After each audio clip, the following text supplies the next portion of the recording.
world, we won't let it change us. Even when they switch sides and they wanna change up. Fucking with my brother, then your life in danger. Got no fear like I got one in the chamber. Since day one, we been about it, nigga. I've been going hard since the day that I found it. It's 144 to the day the Lord counted. I'ma keep my head up to the day that he crowned it now. Since day one, we been about it, nigga. I've been going hard since the day that I found it. It's 144 to the day the Lord counted. I'ma keep my head up to the day that he crowned it. They want a fame, they want a clout. That's why they doubt. I got them black, I want a class. And I shut my mouth. This was way before polite, before I came to campsites. I came broken and contrite. I just wanted to live right, clean my soul and give my life. Had to give up all my vice. I got a fog out my head. I was raised from the dead. I put down that weed and I cut off my dreads. For before I could lead, I had to learn to be led. Now I'm a bad motherfucker. Walk around and I straight flex on suckers. No one specific, I'm talking to all of you busters. Straight from the gutter, me and my brother, we the long supper. Now, running it like a conductor. Hebrew Academy, I'm the instructor. 14 written all on my cover. Men of war like we hopped at a Hummer. Just like you wanted my trooper could cut you. There is one camp, there is not another. One West, UPK. One West, UPK. One West, one West, one West, UPK. One what? UPK. One what? UPK. One what? One what? One what? UPK.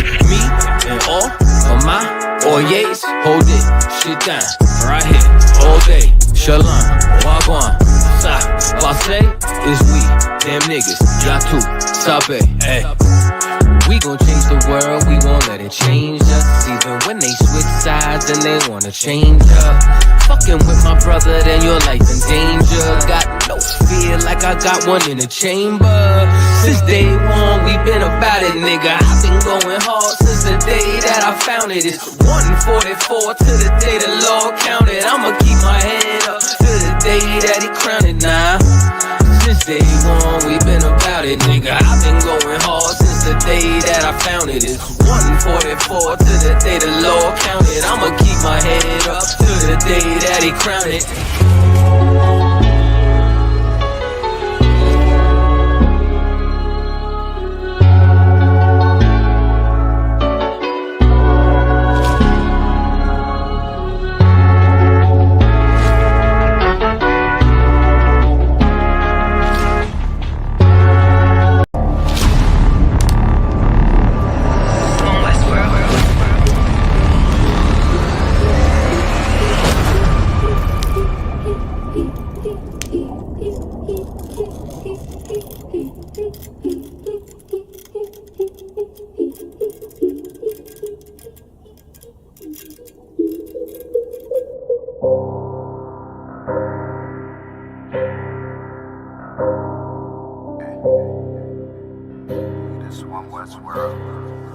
I guess I should ride with Lex.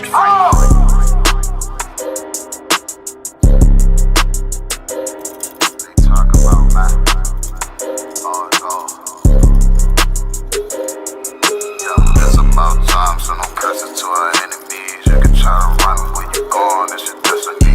You gotta fall, never rise, that's the melody. What you get the dawn right, get another legacy. If you gotta do the shit, when I do it carefully. You can lose everything you own over jealousy. When I met her, I ain't never sweat her, I just let her breathe. See you down, keep my foot on you, that's not my pedigree. At your throat, I done took her oath, I pray I never leave. I'm a different guy, you're surprised, tucked in my sleeve. Boy, you fucking stupid, sold your seat for some bloody beef. True nation, cut the conversation, better keep it brief. It's about time, so don't curse it to our enemies. You can try to run where you going, it's your destiny. You gotta fall, never rise, that's the melody. What you get to witness, the beginning of a legacy. It's about time, send them curses to them enemies. You can try to run where you going, this your destiny. Confusion gotta fall, never rise, that's the melody. What you get to witness, the beginning of a legacy. It's about time, send them curses to them enemies. You can try to run where you going, this your destiny. Confusion gotta fall, never rise, that's the melody. What you get to witness, the beginning of a legacy. It ain't that they don't want wanna know, we tell them, they just won't believe. It's about the journey, I ain't worried, moving at my speed. Saying we ain't much to be desired, gotta disagree. Scarring one of mine, then we spinning like rotisserie. Go against the odds, I'm ready, this another victory. Cut different, niggas moving foul, where the referee. Moving like the military, something they ain't never seen. It's the one West world for the people, this is what they need. It's about time, so no curses to our enemies. You can try to run where you going, it's your destiny. Things you gotta fall, never rise, that's the melody. What you get to witness, the beginning of a legacy. Shalom, shalom, shalom. We're live with the Israelite School Universal Practical Knowledge Precinct Captain 10,000 not to Zach Mashar. 10,000 not to Zach Mashar. Right here in this biblical scripture breakdown class, ISUPK Virginia. All right, shalom. Yahweh Shem Shah break a thumb. Yahweh Shemal the thumb by Shem Shah. Let's see if we can get some of that reverb. Let's see. We stop that reverb. Let's see. Y'all hear me? Let's see if we can stop some of that reverb. All right. We should be clear now. Let's see. How can we stop that?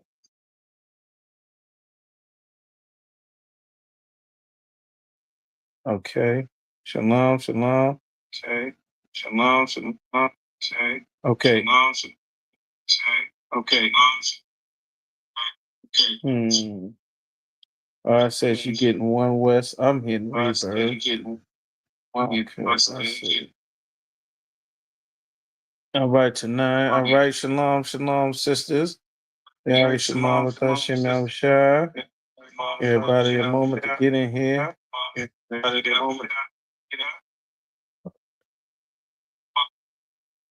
Babylon is falling, falling, falling. This place is falling fast. You understand? We're gonna get into, of course, we're gonna start, go over some laws. Yeah, this ain't going. Let me see. Let me see. All right, hold up. Let me see if we can do something back. Hold up. Let me see if we can do something back. Hold up. Let's see if we take the chat. All right. All right. What about now? Still getting ready. What about now? Still getting ready. About now. Still getting ready. Still here. Let me see if I can. All right. All right. All right. I'm still getting the echo. Let's see. What about now? Still getting that. Y'all give me one. Let me know if y'all hearing any reverb or something. Give me some ones. Let me know if I'm clear. So I can try to turn down. Okay. Let's see. Well, I'm down here.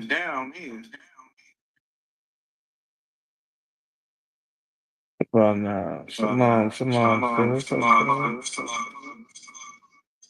Real bad. Let me see. Okay, let me see if I turn it down. What about now? Still a reverb? All right, what about now? All right, I'm going to speak for a few moments. I just want y'all to let me know what about now. But if you're still hearing it, all right. Sounds Tawal. Okay, Tazarah said it's good. The water. What about Tawal? Okay, all right, let's get started. All right, we're getting a little bit. Let's get a jump on there. Everybody, make sure y'all hit the like, hit the thumbs up, hit the share button. There we go. Perfect. Okay, great. All right, that's what we want to make sure. Okay, so tonight, I don't know if y'all following the trial, but the trial is diabolical. That Diddy trial, and everybody getting on the witness stand, talking and telling. You understand? Most High Christ, the water to everybody. All right, good to go. The water, sis, the water, sir. The water, Hebrews. Okay, so now this trial is diabolical. There's so much going on that the Lord wanted to shield us from. You know, the Lord and the Christ was so greatly saddened because of everything that happened that had befallen our people as a nation. You know, he saw us, he had compassion because he looked at us as sheep, not having a shepherd, because it was a terrible situation that we were in as a nation, that we still find ourselves in right now as a nation, because we have not obeyed the Most High.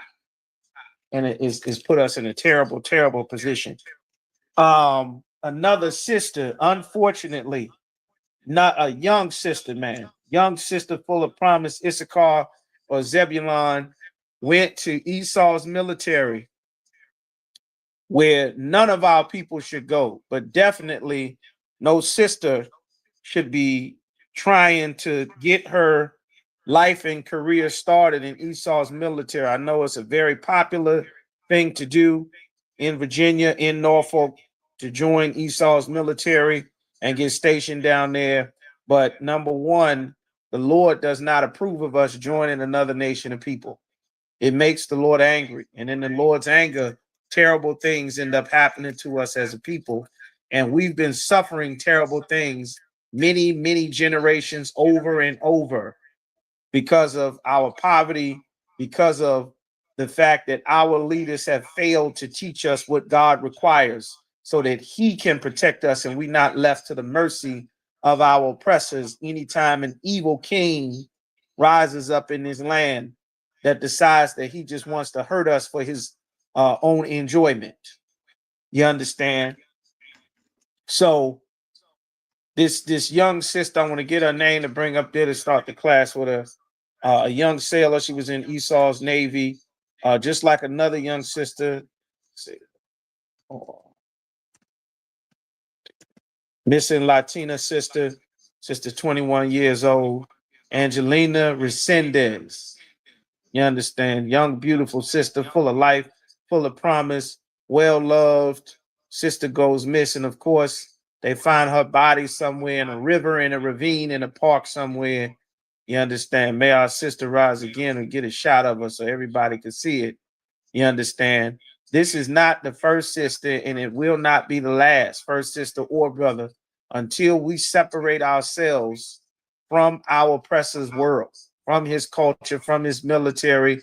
You understand? This young sister right here, 21 years old. You understand? May this sister rise again. But you understand, in Esau's Navy, where we should not be. We should not be in her. We should not be in Esau's military. We should not look at us joining our oppressor's world and his way of life and swearing an oath. The Lord gave us instructions. We're going to go to Deuteronomy chapter 7. And even though we go and visit this scripture a lot, the level of importance does not go away. Because our people have a foundation of Christianity, Christianity teaches us to dismiss God's laws, statutes, and commandments. It teaches us to dismiss the very things that the Lord swore would give us protection and would be our length of days anywhere we went on the planet Earth. The Lord swore this to us. Deuteronomy chapter 7 and verse 3 says, neither shalt thou make marriages with them. I'm going to skip up to verse 2, where the Lord says, when the Most High thy power shall deliver them before thee. The Lord never wanted us to join another nation of people. The Lord never wanted us to become or grow familiar or comfortable with a different nation of people. This is a siege in captivity. A lot of times our people get looked at as if they don't know how to properly behave, or they've not been thoroughly conditioned to be around our oppressor and his world and his people, to talk like they talk and think and speak like they speak. And it can escape us the fact that those of our people who may have been able to adapt better to being in captivity have forgotten that we are in fact in captivity. And that's what Christianity, that's what Islam, that's what religions and politics, which is the religion of America, is really politics. Don't nobody give a damn about God, Jesus, the Bible, right, wrong, human rights, welfare, none of that. Nobody has a conscience about anything unless it's to the benefit of our oppressor, which is what America's politics is for, which is what Christianity and his culture is for. It is not to the benefit of our people. This precious sister lost her life, and many other brothers and sisters lost their lives because of the lies the Christian church teaches. God said in Deuteronomy 7:2 that he would deliver other nations from before us. Of course, now in America, we are in captivity. Thou shalt smite them. The Lord said we would fight against the other nations when we got into our own land and utterly destroy them. There was a time when the Lord said that we were supposed to go and remove the other nations from our homeland in the Middle East. Now is not that time. We're not going back to the Middle East right now. We're not fighting to remove everyone from our land. The Lord kicked us out of our land because we disobeyed him. And we disobeyed him by joining the other nations, which is exactly what caused this sister's life to be taken. It says, thou shalt make no covenant with them. God never intended for us to make a covenant with another nation, another race of people, not in their religion, not in their governments, not in their marriages, not in their bedroom, not in their holidays. We were not supposed to think, act, or behave like them. The only time we were supposed to deal with the other nations of people is if we were having a business decisions or business contracts and in taking resources and things back to our family. Because we are in captivity, we need to have universal practical knowledge that teaches and trains us how to apply these scriptures to our daily lives, for the simple fact that we are in captivity and we have enemies that rule over us. The Lord said, thou shalt make no covenant with them, nor shew mercy unto them. The Lord did not want us to have a loving, wonderful relationship with the other nations of people. Of course, now we are in captivity in our land, but the Lord gave us our spirit and the precedence to let us know that we were not to join another people. He made even clear in verse 3, it says, neither shalt thou make marriages with them. The Lord forbid us from making marriages. A marriage is a contract. You laying down and having sex with them. You join them and make them a part of yourself. Their religion, their philosophies, their governments. You understand? Their way of life, their marching, their protests. You understand? The Lord does not want us to join another nation of people. The Lord does not want us to operate and look and deal with our problems the way that the other nations decide they are going to deal with their situations. You understand?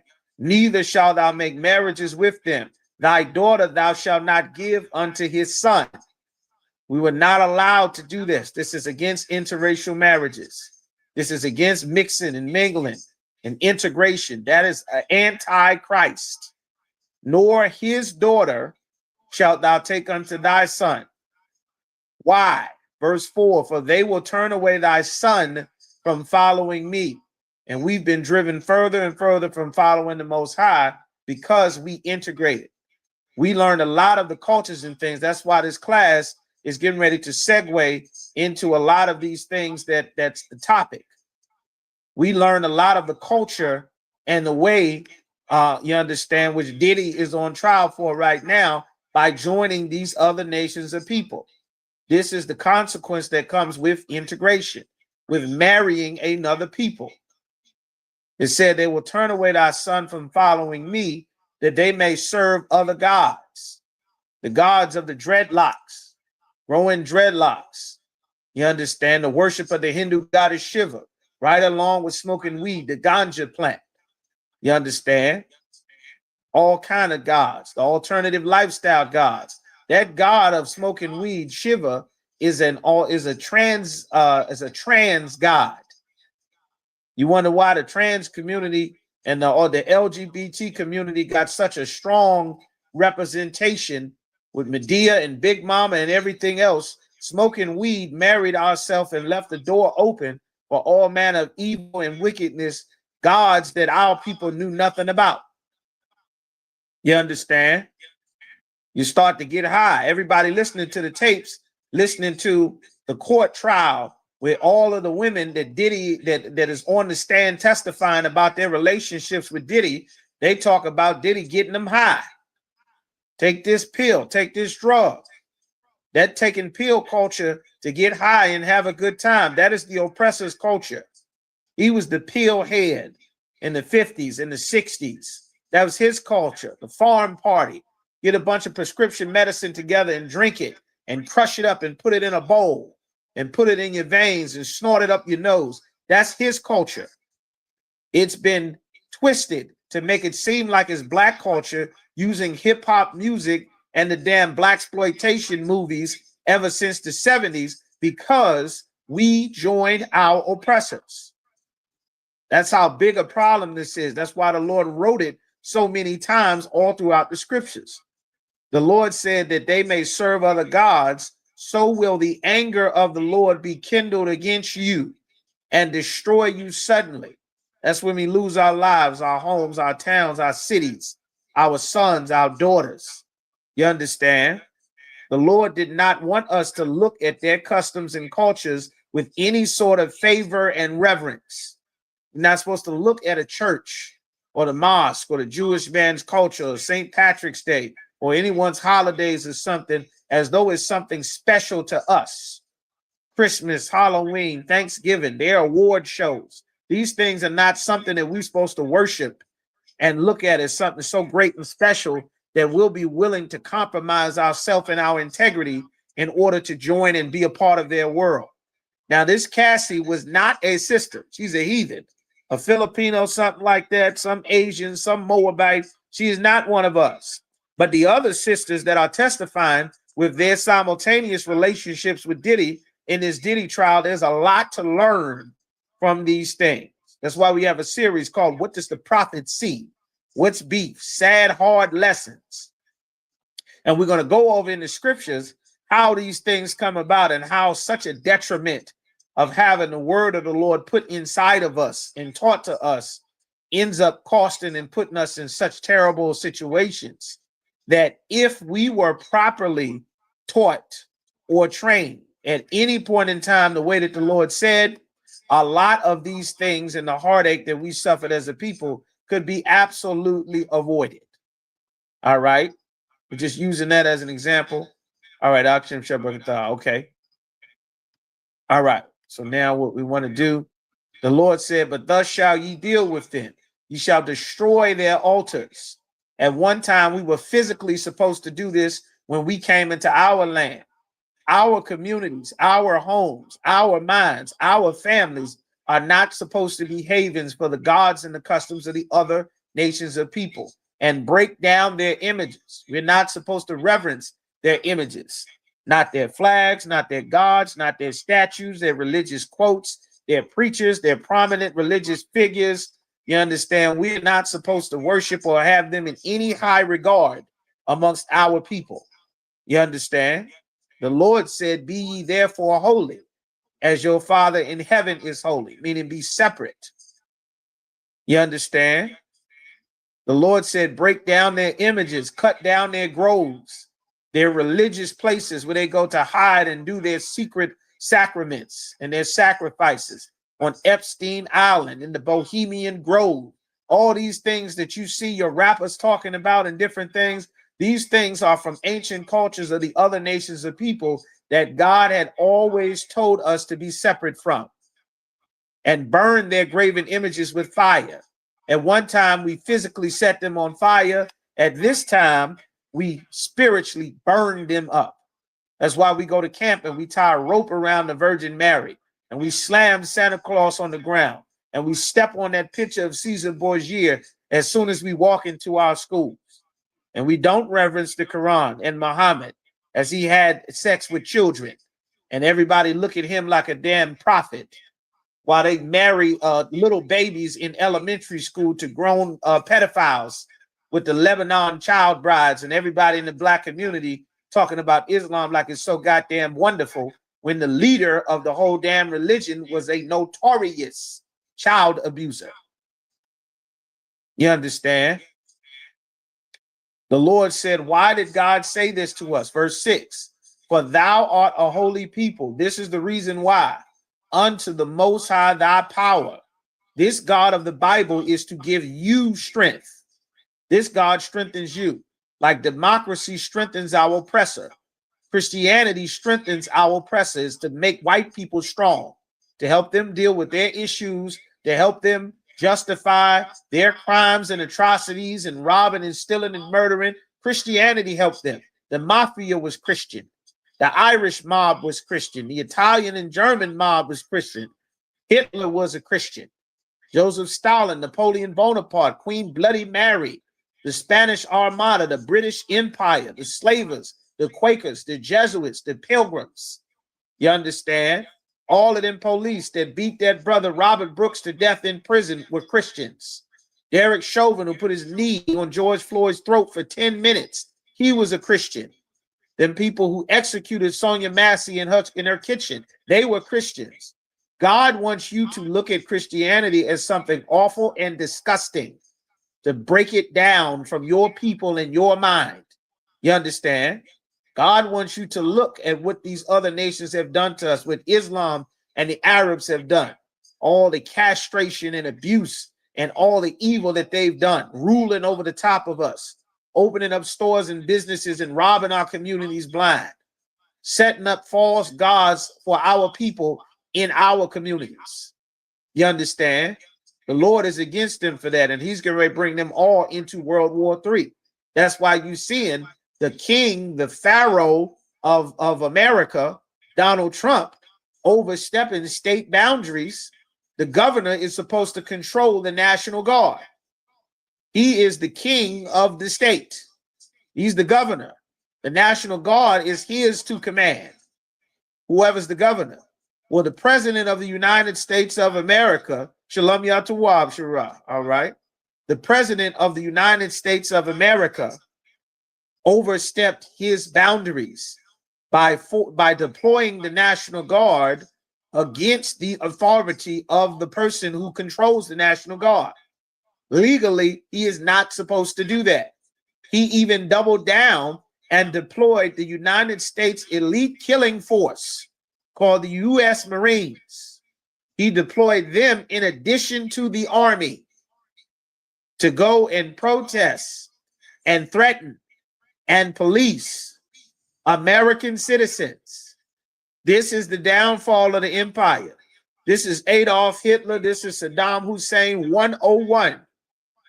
They dehumanize the people, calling them criminals and SAers and R-worders. They dehumanize the Mexicans and Central and South Americans and say violent criminals are supposed to be deported from America. Yet and still they go into restaurants and raid kitchens. They go to the damn baby's graduation and arrest their parents while they're there watching their kids graduate. They go to middle school and churches and elementary school, people trying to learn about God and get an education. Not criminals, not in the hood, not in the barrio, not in the slums, not in the gutter, not in the favela, not in the dangerous places where all the robberies, murders, crimes, shootings, kidnapping, and gangbanging is happening. They're not going there. Not that we want them there anyway. We don't need any of it. The ISUPK, through the Spirit of the Lord, we have everything we need to fix our people. We just need for the rest of you Christians to stop hiding in them churches and get out of them pews and change your spirit to come and learn how to actually do the work of the Lord. There's an army to fix all of these problems. We don't need anything from our oppressor. They've already stolen and destroyed us enough. You understand? But this is what the Lord had to say about it. President Trump deployed the United States Marines and the National Guard into the state of California. And the reason why he did it was so that he can set a precedent legally that he can deploy the National Guard on and against United States citizens. Set up a whole secret police. He also wants to bring in and have the United States Army, 20,000 troops, to go and hunt, his words, not mine, to hunt down illegal immigrants. They snatching up any and everybody, arrested legal citizens, residents, and everything. You know who they're not arresting in masses? They're not kicking in carryouts. They're not going to Dunkin' Donuts and Baskin Robbins. They're not going to Subway sandwich shops or 7-Elevens and snatching up East Indians. They're not going to carryouts, snatching up Mei Ling and Danny Young and Jimmy Vu. They're not going in there. They're not going into dry cleaners. They're not harassing all people, even though they've caught the second Chinese scientist biologist smuggling chemical weapons into America. Yet and still on the news, they use tactics to demonize our Latino and Haitian brothers and sisters. And what did they do when they came to America? The Haitians that they said are eating the dogs, they went to Ohio and they started working immediately. They started stimulating the economy immediately. The locals wanted $15. They were at work for 10, doing it better, doing it quicker. You understand?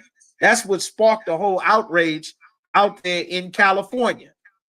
Commander Junior was talking about it. They went in there with these brothers, our Latino brothers, cooking in the kitchen, making delicious food in restaurants, snatching them up, claiming we getting all the criminals. They snatching up hairdressers, family men, parents, everything. Our oppressor is a heartless, savage beast. And do not be fooled by these protests thinking that everybody gives a damn about the suffering of our Latino, Haitian, and West Indian brothers and sisters. That's not a concern.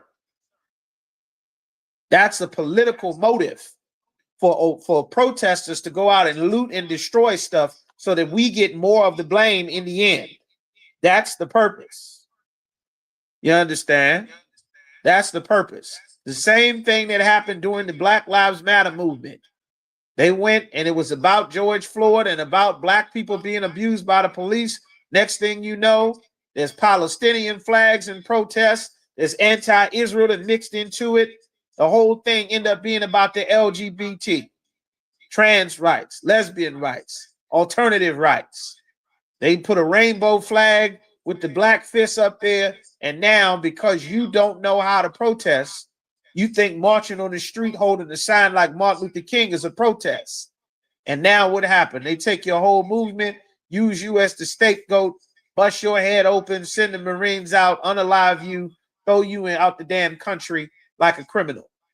Like, this is not how we are taught by the Most High how to deal with things. You understand? And all of this comes because the Lord told us that we were not to join another nation and people. Deuteronomy 7:6 says, "For thou art a holy people unto the Most High thy power. The Lord, thy God, thy power, have chosen thee to be a special people unto himself, above all people that are upon the face of the earth." All people on the earth are beneath the people that the Lord said he made special. So-called blacks, Latinos, and Native Americans. Everyone is not equal. God does not love everybody. The God of this Bible does not look at everybody equal. He said he made one people better than all the other people. That's why blacks and Latinos make all the inventions, make all the dances, make all the popular culture. Everything you hear the average person speaking, they're normally speaking slang in America. At the end of the day, the benefit of the doubt, it is what it is. You know, that's tight, that's cool, that's hip. Know what I mean? Billy with the homies, you chilling. The same things that we got demonized for, how we talk. Y'all, everybody, I'm finna go there. I'm fixing to do this. I'm hungry, want something to eat. Where you at? With my crew, with my posse, with the homies. We getting down, we gonna scrap. It is what it is. Everything you hear people talking and slang, those American English colloquial phrases, those things come from us. The same language and things that they demonized because they couldn't do it and they didn't want to use it. When it came beneficial for them to take it, they took it and made it a part of their world, and now it was cool and acceptable. From our music, our dancing, our skills, us dunking the basketball, doing crossovers. There was a time when white boys couldn't do crossovers on the basketball field, in the basketball court. doing fadeaways and layups and dunking the ball. White boys were shooting threes and making layups, and it was boring as hell. Then black people came, throwing the ball behind your back, between the legs, spinning, twirling, finger rolls, pick and roll, all kind of plays and screams, fadeaways, dunks, behind the backs, windmills. We gave basketball its flavor. Same thing with boxing. Slipping, dodging, weaving, head bobbing, moving, the Philly shell, everything. All of that come from us. Because the Lord said, ye are the salt of the earth. There's no people like us. That's why they know who to target. Same reason they knew who to go and get off the west coast of Africa when we were there for centuries. They knew to come and get us and not the Hamites. We've always been a special people. You understand? So let's go ahead and drop that now. Let's go to Leviticus, the 19th chapter. We want to go there first. You know what? We want to go to Proverbs chapter 5 verse. You understand? Proverbs chapter 5, and I want to touch on this scripture here. Proverbs chapter 5 and verse 9. The Lord said, do I want to start at 9?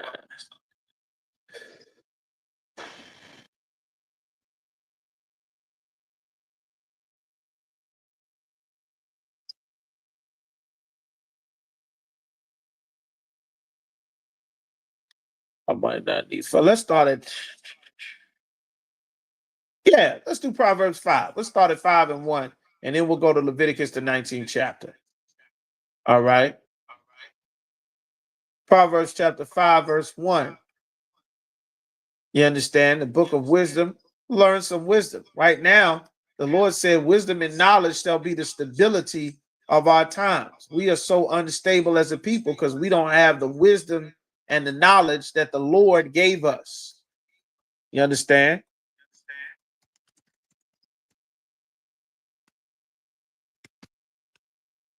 We get that. Pull that scripture so y'all can have that real quick. Bear with me. There we go. Isaiah chapter 33 and verse 6. I want to get that first, then we're going to go to Proverbs 5 and 1. General Shalimar, you understand, General Anya Shalimar would always pull this scripture and give this scripture to us all the time. He would always pull this at camp. This scripture right here, very important. It says, and wisdom and knowledge shall be the stability of thy times, meaning this is what's going to make us stable. These are very trying and troubling times that's going on. Just so that you know, you had better not be in anyone's protest. Nobody's march, nobody's protest, no one, nowhere. Antifa, Black Lives Matter, stop the violence. You had better not be in anyone's protest. Anti-Trump, government day, anti-ICE. Do not be in anyone's protest. The Lord will not be with you. You are not supposed to be there. You understand? We do not protest by begging an oppressor to have mercy on us. You cannot beg an inhumane man for human rights. You cannot beg an animal for human rights. They don't have a culture of having a conscience when it comes to us. The Lord said, and wisdom and knowledge shall be the stability of thy times and strength of salvation. Us having wisdom to know what we are and are not supposed to do, that's what's going to deliver us from our oppressor. The fear of the Lord is his treasure. Fearing the Lord means to keep his commandments, to know what his word is. Everyone in Virginia right now is crying about something in one form or another. However, they're not sitting in this class to get the wisdom that the Lord has for Virginia. And they're going to go march and protest and do a number of things that the Lord is against, and celebrate Pride Month and have all manner of things that the Lord is against. And then when evil comes upon them, they will cry for the Lord, and the Lord will not answer them. You understand? So now we want to go to Proverbs 5 and 1. It says, my son. This is a father instructing his son with this wisdom. You didn't grow up with your father. Your father didn't have much wisdom to give to you, son. You don't worry about it. The Lord made a provision on how to deal with our nation being destroyed, us being short on fathers, our families being destroyed. All of that wisdom is right here. That's why he rose up the prophets and sent them out in the street to go and get the child, the widow, the infant, the fatherless, the lost sheep. You understand? He said, attend unto my wisdom. This is wisdom that's above what you have and what you know. The scriptures say there's a way that seemeth right unto a man, meaning it seems like this is the right thing to do simply because you don't know better. But the end result of doing just what seemed like what you thought was right, the end result are the ways of death. If you knew better, you would not do this way. If that sister knew that she would go, if Vanessa Gillian knew that she would go into the oppressor's army and then she would lose her life at 20 years old, she would not have done it. If Lavina Johnson knew that she would lose her life at 19 years old in Esau's army, she would not have done it. If this young sister, Angela Resendiz, knew that she would lose her life in Esau's navy, she would not have done it. But she did not know. It seemed like it was the right thing to do. But the end of what you think is right, because we're absent of the wisdom of the Most High, still ends up getting us killed. And it's important to know this. You understand? He said, and bow thine ear to my understanding, that thou mayest regard discretion. Have a value for discretion, that thy lips may keep knowledge. What knowledge is the Lord trying to give to you? We're going to find out. For the lips of a strange woman, a woman of another nation, drop as an honeycomb. Seems so nice and sweet because she's not in captivity the way our people are. Her mouth is smoother than oil. She can say nice, wonderful, sweet things. She's not full of oppression and pain and suffering from hundreds of years of slavery and her people being destroyed, like many of our sisters are. But her end, in the end of being with that heathen, is bitter like as wormwood. It's painful and sharp as a two-edged sword. Cut you all kind of ways. Her feet, meaning the steps that she take, you follow behind her, go down to death.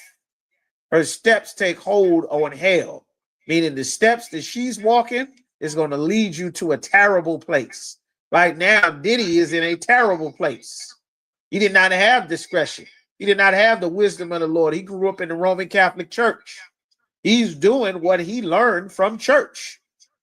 And freak-offs and hiring prostitutes and blackmailing people and sneaking secrets and don't tell nobody and take these drugs. That's church. How do you think our communities got filled with drugs and there's churches on every corner? That's church. You understand? It says, least thou shouldest ponder the path of life. The Lord has given us the proper path that life is supposed to go.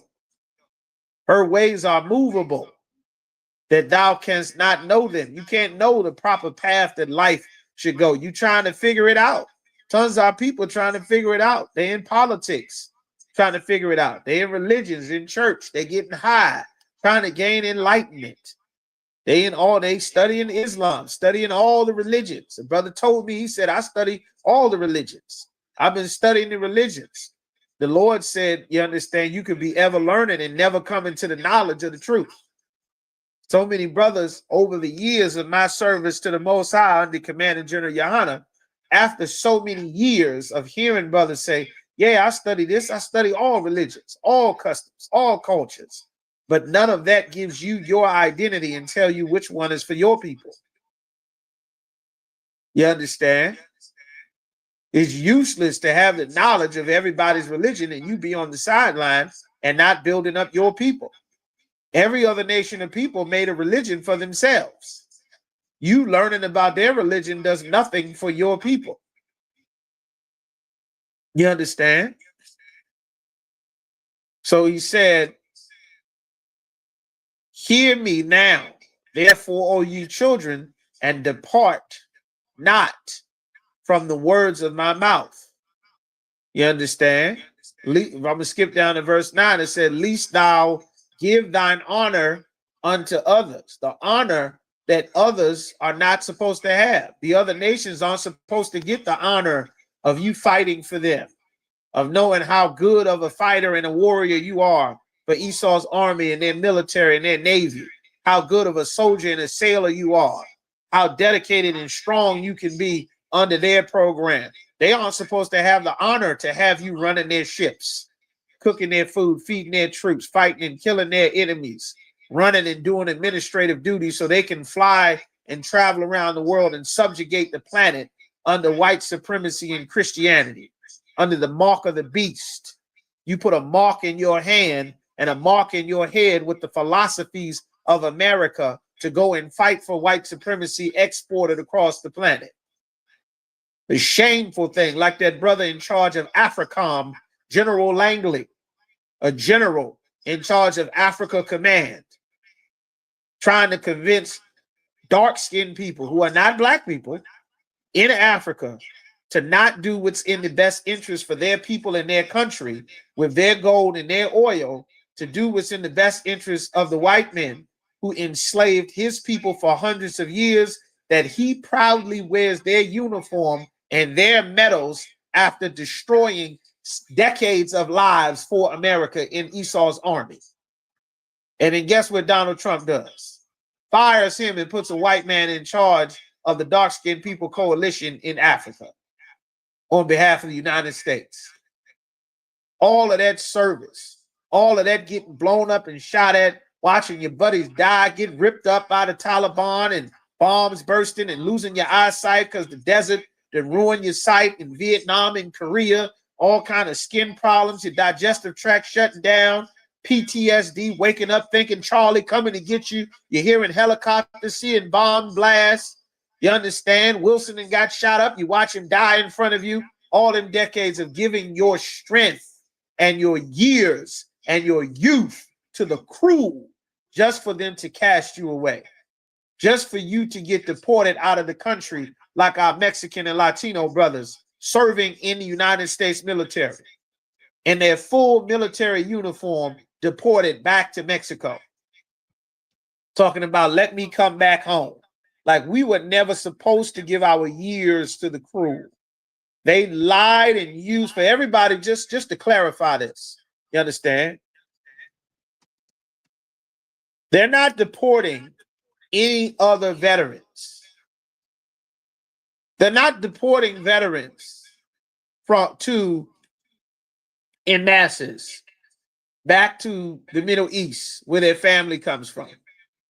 They're not deporting veterans back to Korea and China and Japan. They're not deporting them. They're not deporting veterans back to Africa.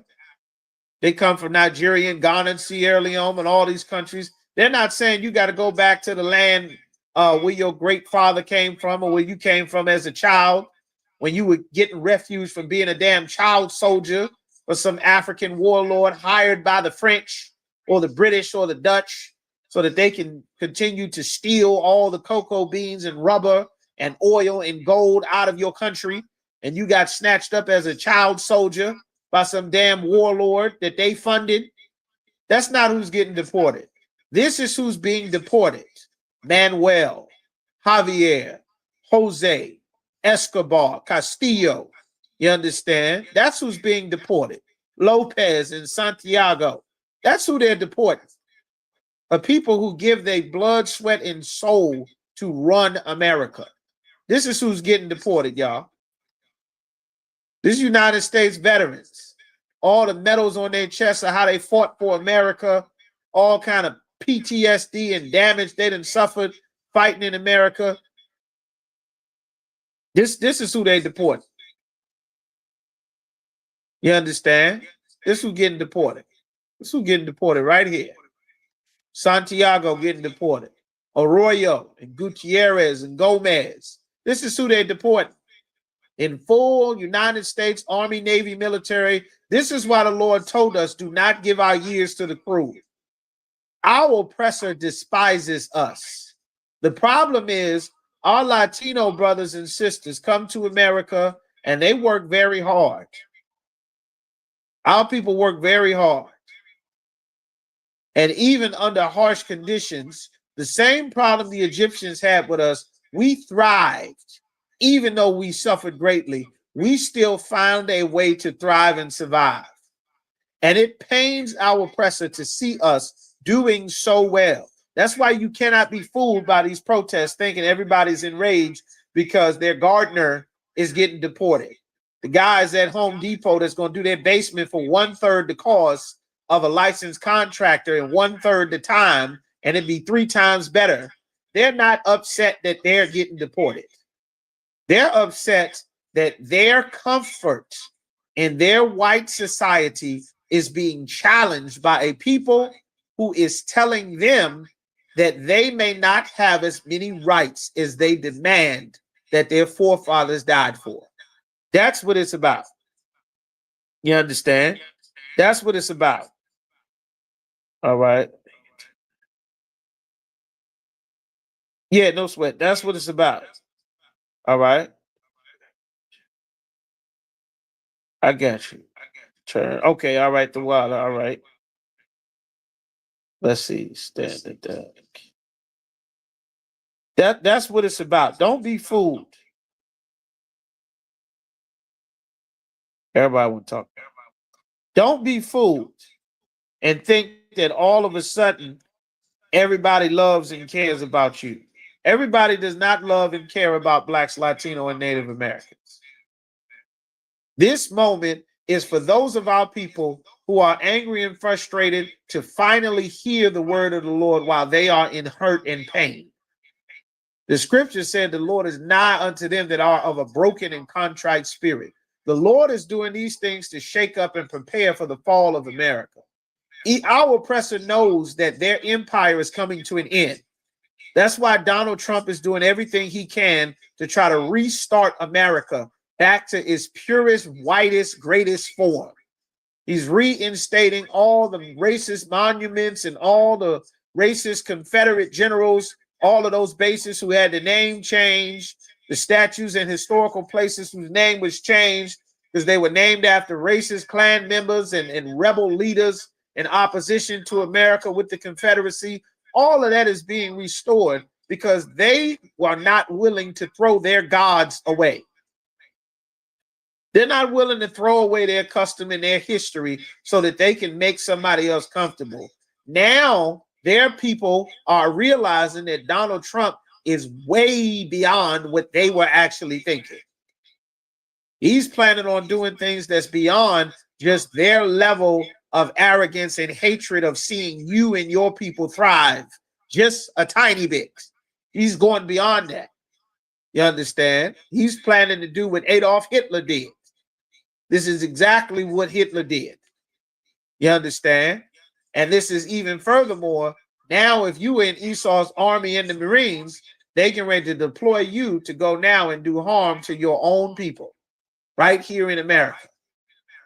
They give you all that training and killing and weapons to go fight the Taliban and go to war. Then they turn around and drop you off in your neighborhood. You staring at your neighbors, staring at your friends and your cousins, the people you went to high school with.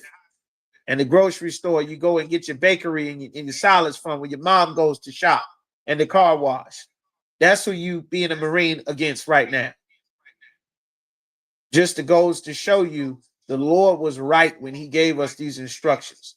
So Proverbs 5:9, least thou give thine honor unto others, and thy years to the crew, unto the crew. Our years to crew in Esau's navy, Esau's military, all the hazing, all the military sexual assaults, all the you understand, the racial marks. They want you out of Esau's military. They say ain't no more shaving profiles. We don't give a damn if it causes razor bumps and scratch and scar your face up with all kind of bloody bumps. You got to get out Esau's Marines if you don't want your face all scratched and ripped up because you a black man and you get the shaving bumps. Because God made your face to not be shaved like a goddamn toddler. You understand? Let's pull that up.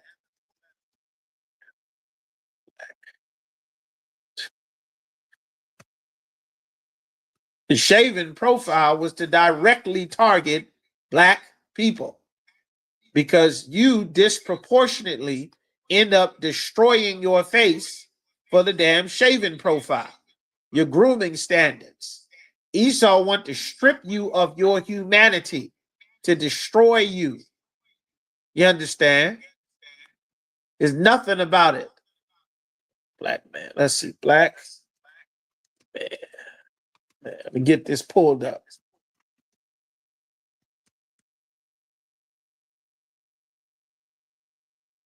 Get your face and skin all infected, all in the desert everywhere you go. These knots and razor bumps, tan your face up, tan your neck up, all of this here. He wants you to look like him, like a damn toddler, like a damn child abuser, grown man trying to have a smooth face. You understand? That's what he wants to look like. Says you get 6 years. I got help. The help I got is obeying the Lord. That's the help I got, is obeying the Lord. If you think black men belong in Esau's military, then you sick. You need the help. You understand? If you think you're supposed to shave your face and rip your face up to look like a damn toddler, you the one that need the help. I'm serving the Lord. World War III is around the corner. You go on in there and shave your face all up. See if the Lord is with you. You understand? Take a look at this here. Disproportionately is happening to you because God gave you orders, black man, that you are not to take the customs of the other nations and people. You aren't allowed to do this. You aren't allowed to take the customs of your oppressors. You understand? This right here. This was happening to your face. This was happening to your face. You see this here? This would happen to a black man's face, shaving your face all up with razor bumps and everything. The Lord said, don't do this. We're going to read it right now in Leviticus, the 19th chapter. God said, don't do it. He said, don't make not baldness upon thy face or upon thy head. You understand? The Lord is much wiser than man is. You understand? See if we can get some more. We get some more pictures here. Another one. What the Lord said is up here. Your skin, your body is fighting against you. You're being told to do something that's unnatural. Look at this here. Right here. Look at this here. Y'all take a look at this picture. They don't care that your skin is bleeding, your face getting all torn up. They don't give a damn about none of that. You understand? They don't care about none of that. They could give a damn what happens to you or your face.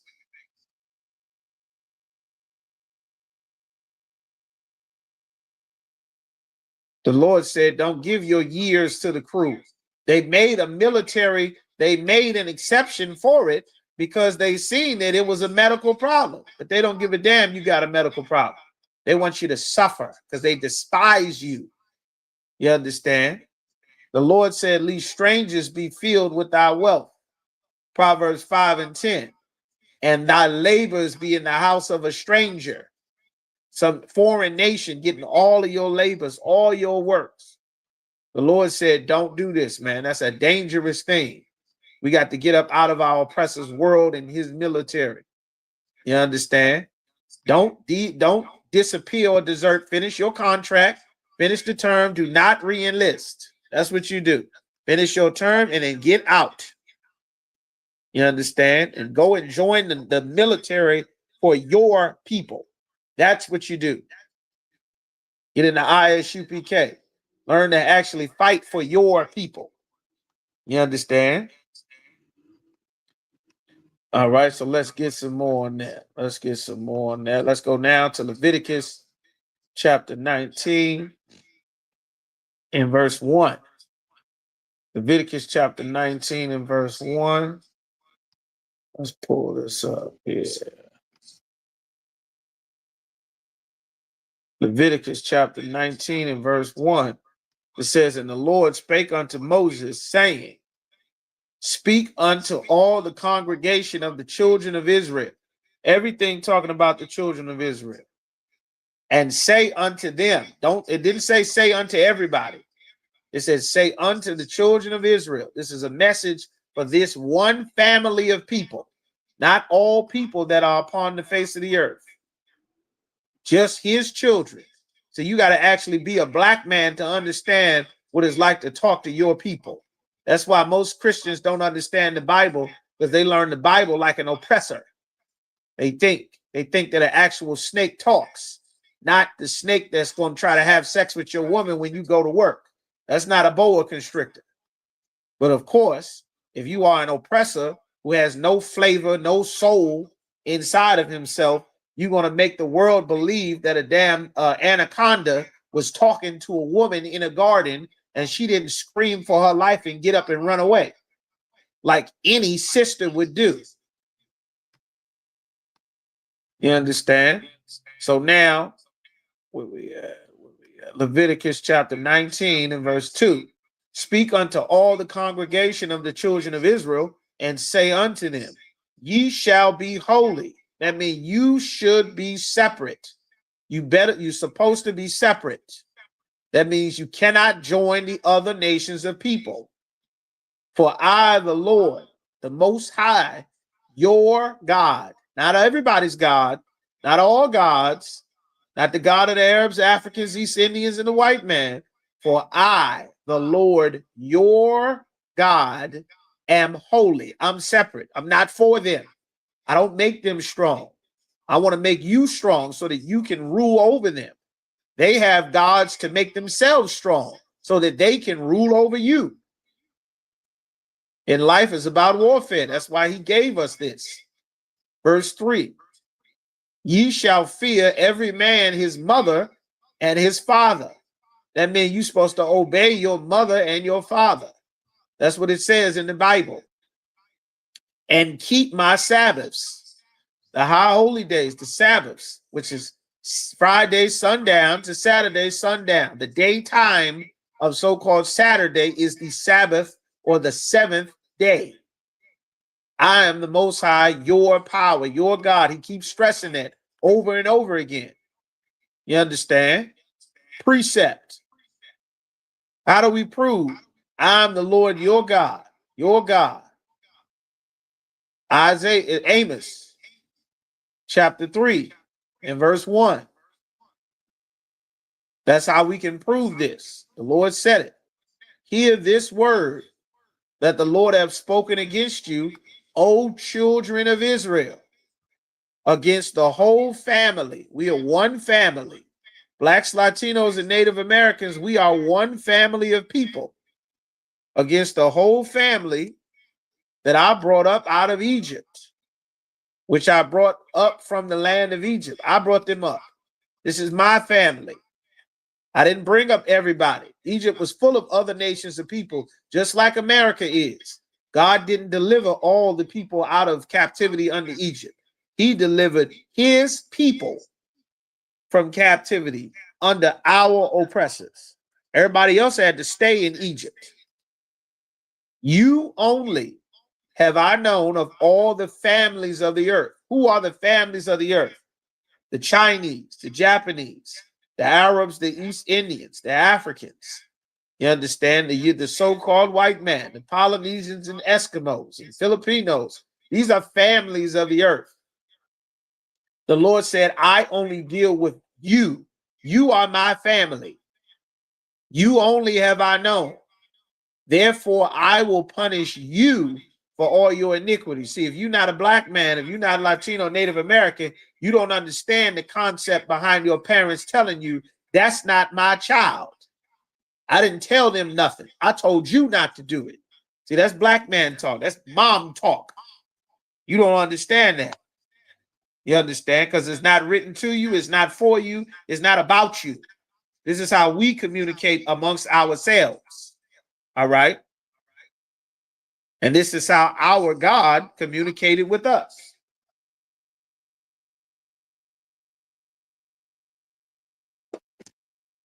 Verse 4. The Lord said, turn ye not unto idols. Don't turn to the idols, to the cross.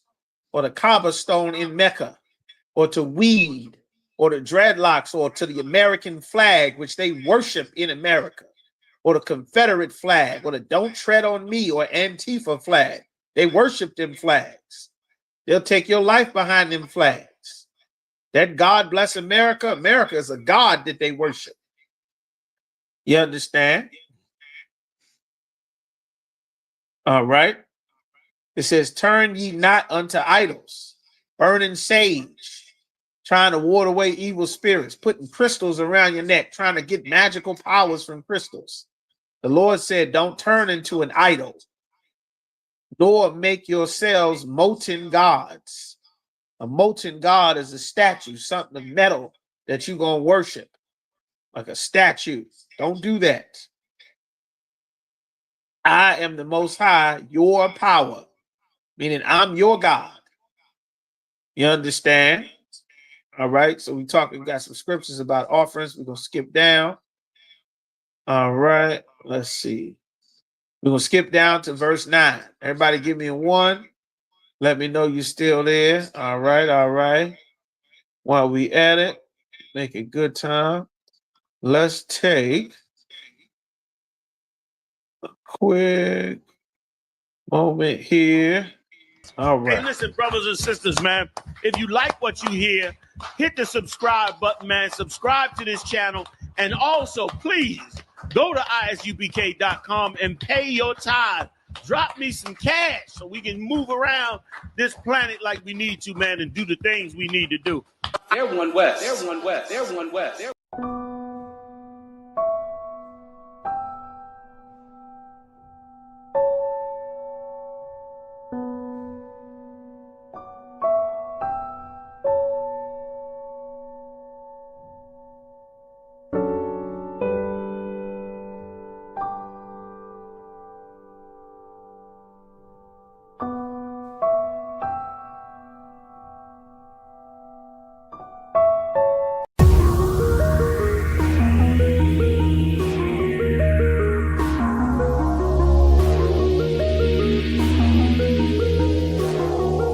beaten to death.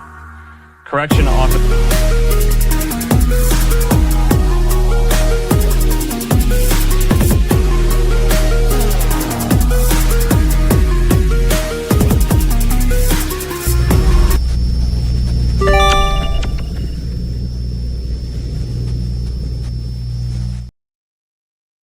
Right, Most High in Christ. Make sure y'all go to this channel right here, ISUPK Virginia, ISUPK Richmond, and check out those series.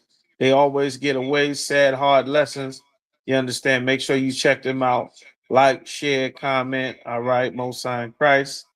Okay, good. So you hear me? Good job. Good job. Okay. So now we're going back and make sure you pay your tithes. So lock it, pay your tithes.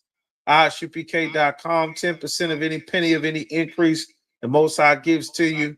You understand? You get disability, Social Security, your payroll check, and inheritance. You hit the lottery. You understand? 10% of whatever the Lord bless you with, that 10% belongs to the Most High. It does not belong to you. Pay your tithes, all right? So, Leviticus chapter 19 and verse 9. The Lord repeats this many, many times over. All right. It says, and when you reap the harvest of your land, right now, we didn't obey these commandments. We don't have our own land to have a harvest, but soon we will. You understand? We're working on it. And when you reap the harvest of your land, thou shalt not wholly, meaning completely, reap the corners of thy field. So when you get your field, everything that's on your land, you are not supposed to take for yourself. The corners of your field is what's on the outskirts. So if you have 5 acres of land and you got acres of apple and pear trees and plum and strawberry trees and orange trees, and you got rows and rows of peanuts and tomatoes, you understand, and cantaloupe and melons and strawberries and watermelon and, cucumbers and onions and garlic. You got rows and rows of crops that you planted. The Lord said, when you reap the harvest of your land, you cannot take the out acres. So if you got 5 acres, there's about a quarter of an acre, you understand, that you are not supposed to, on the outskirts of your land, on all your sides, you're not supposed to take everything and pick your own land clean. Everything that you have come from the Lord. And the Lord did not give you everything for yourself. That's an evil, selfish way to think. And that spirit is what drives brothers and sisters to do what I'm getting ready to talk about as we get further down into this breakdown. You understand? It says, neither shalt thou gather the gleanings of thy harvest. In our land, when we went to gather all of our plums and strawberries and peaches and carrots, and we went to put them up in baskets of bushels to take back to store up into our harvest, our granaries, to make our wine and our jams and our fruit pies and all the things that we would make to sell and to have a life that the Lord blessed us with. Whatever fell on the ground, you were not allowed to pick it up and put it back in the basket. If you went and pulled, those of you who may never seen a real fruit tree before, but if you go and you grab fruit off of an apple tree, you understand, or off of an orange tree or a pear tree, or you try to pull some berries down, strawberries or some raz or blueberries off a big tree or big bushels, what happens when you pull that tree? You try to get one apple. What's going to happen when you go to try to pull that off the tree? What happens? Who knows?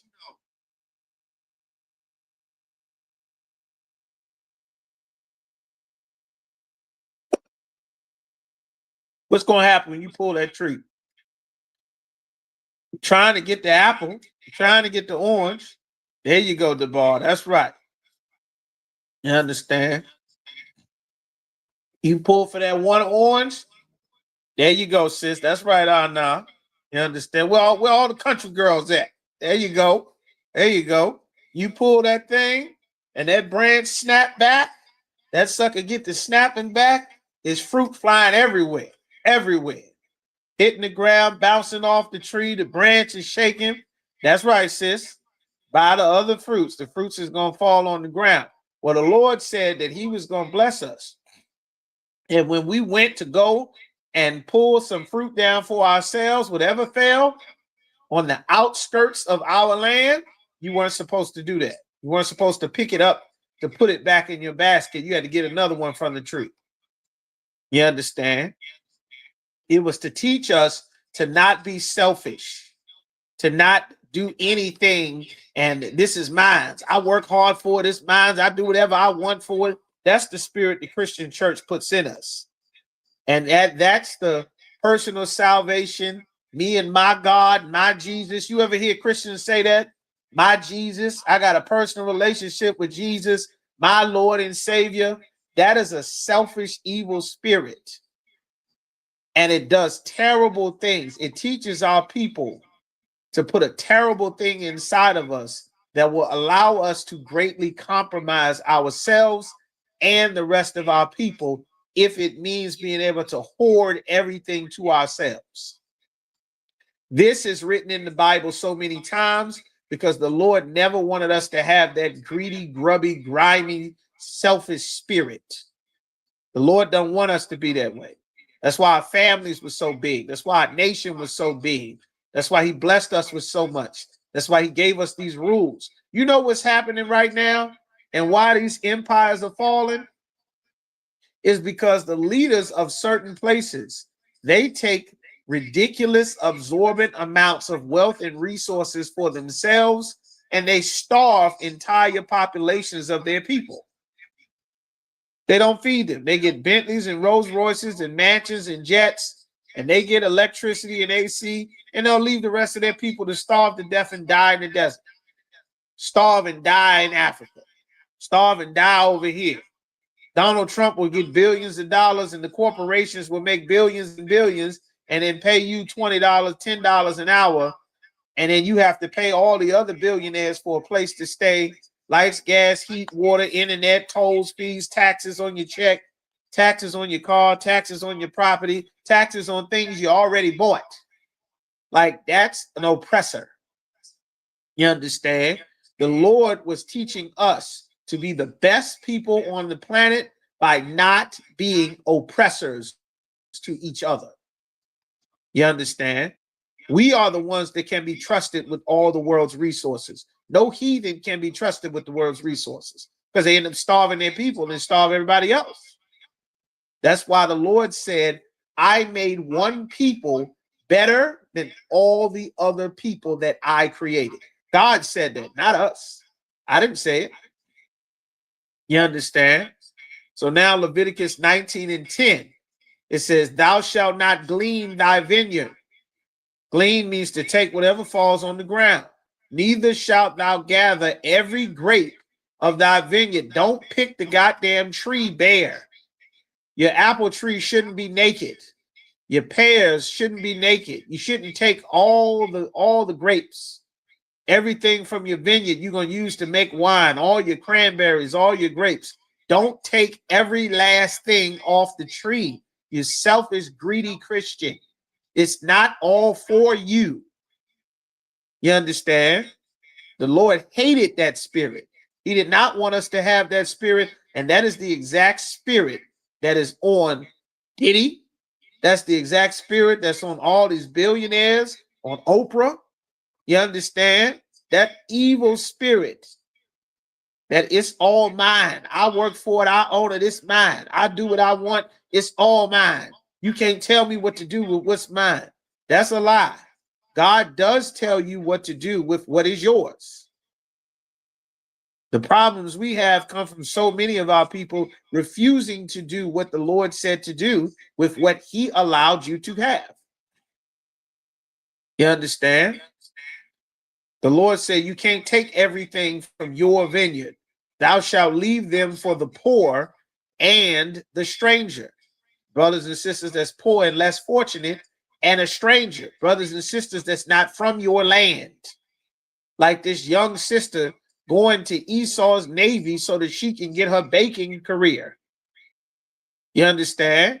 She's supposed to be able to come in Virginia to the thousands of acres that Timberland and Missy Elliott and Allen Iverson and Pharrell Williams and all the other mega rich entertainers and athletes and stars and wealthy are in Virginia. She's supposed to be able to come and get berries and strawberries and wheat and corn from the outskirts of hundreds of acres of land by your rich celebrities and entertainers in Virginia, so that she don't go and sell her soul to Esau in his damn Navy and die at 21 years old. That's why this is in the law. You understand? Your people should not be starving if you have land. You are supposed to grow stuff so that your people can eat.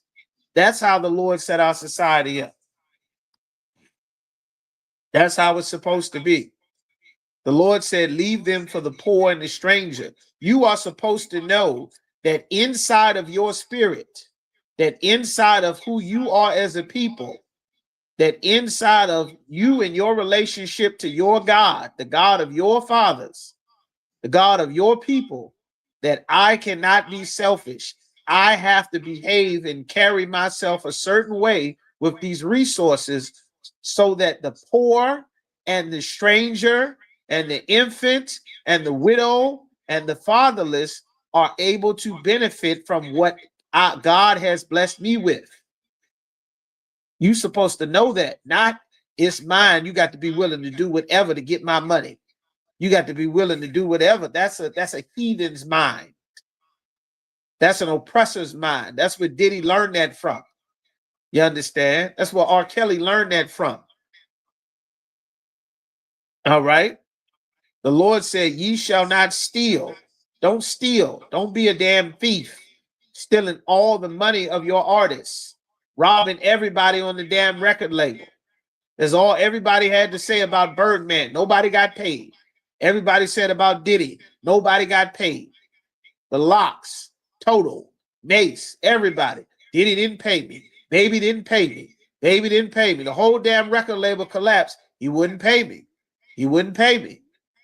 No Limit. He wouldn't pay me. Master, the damn producer said he wanted too much money. He said, listen, we started with nothing. We sold 300 million records. I can't ask for more money.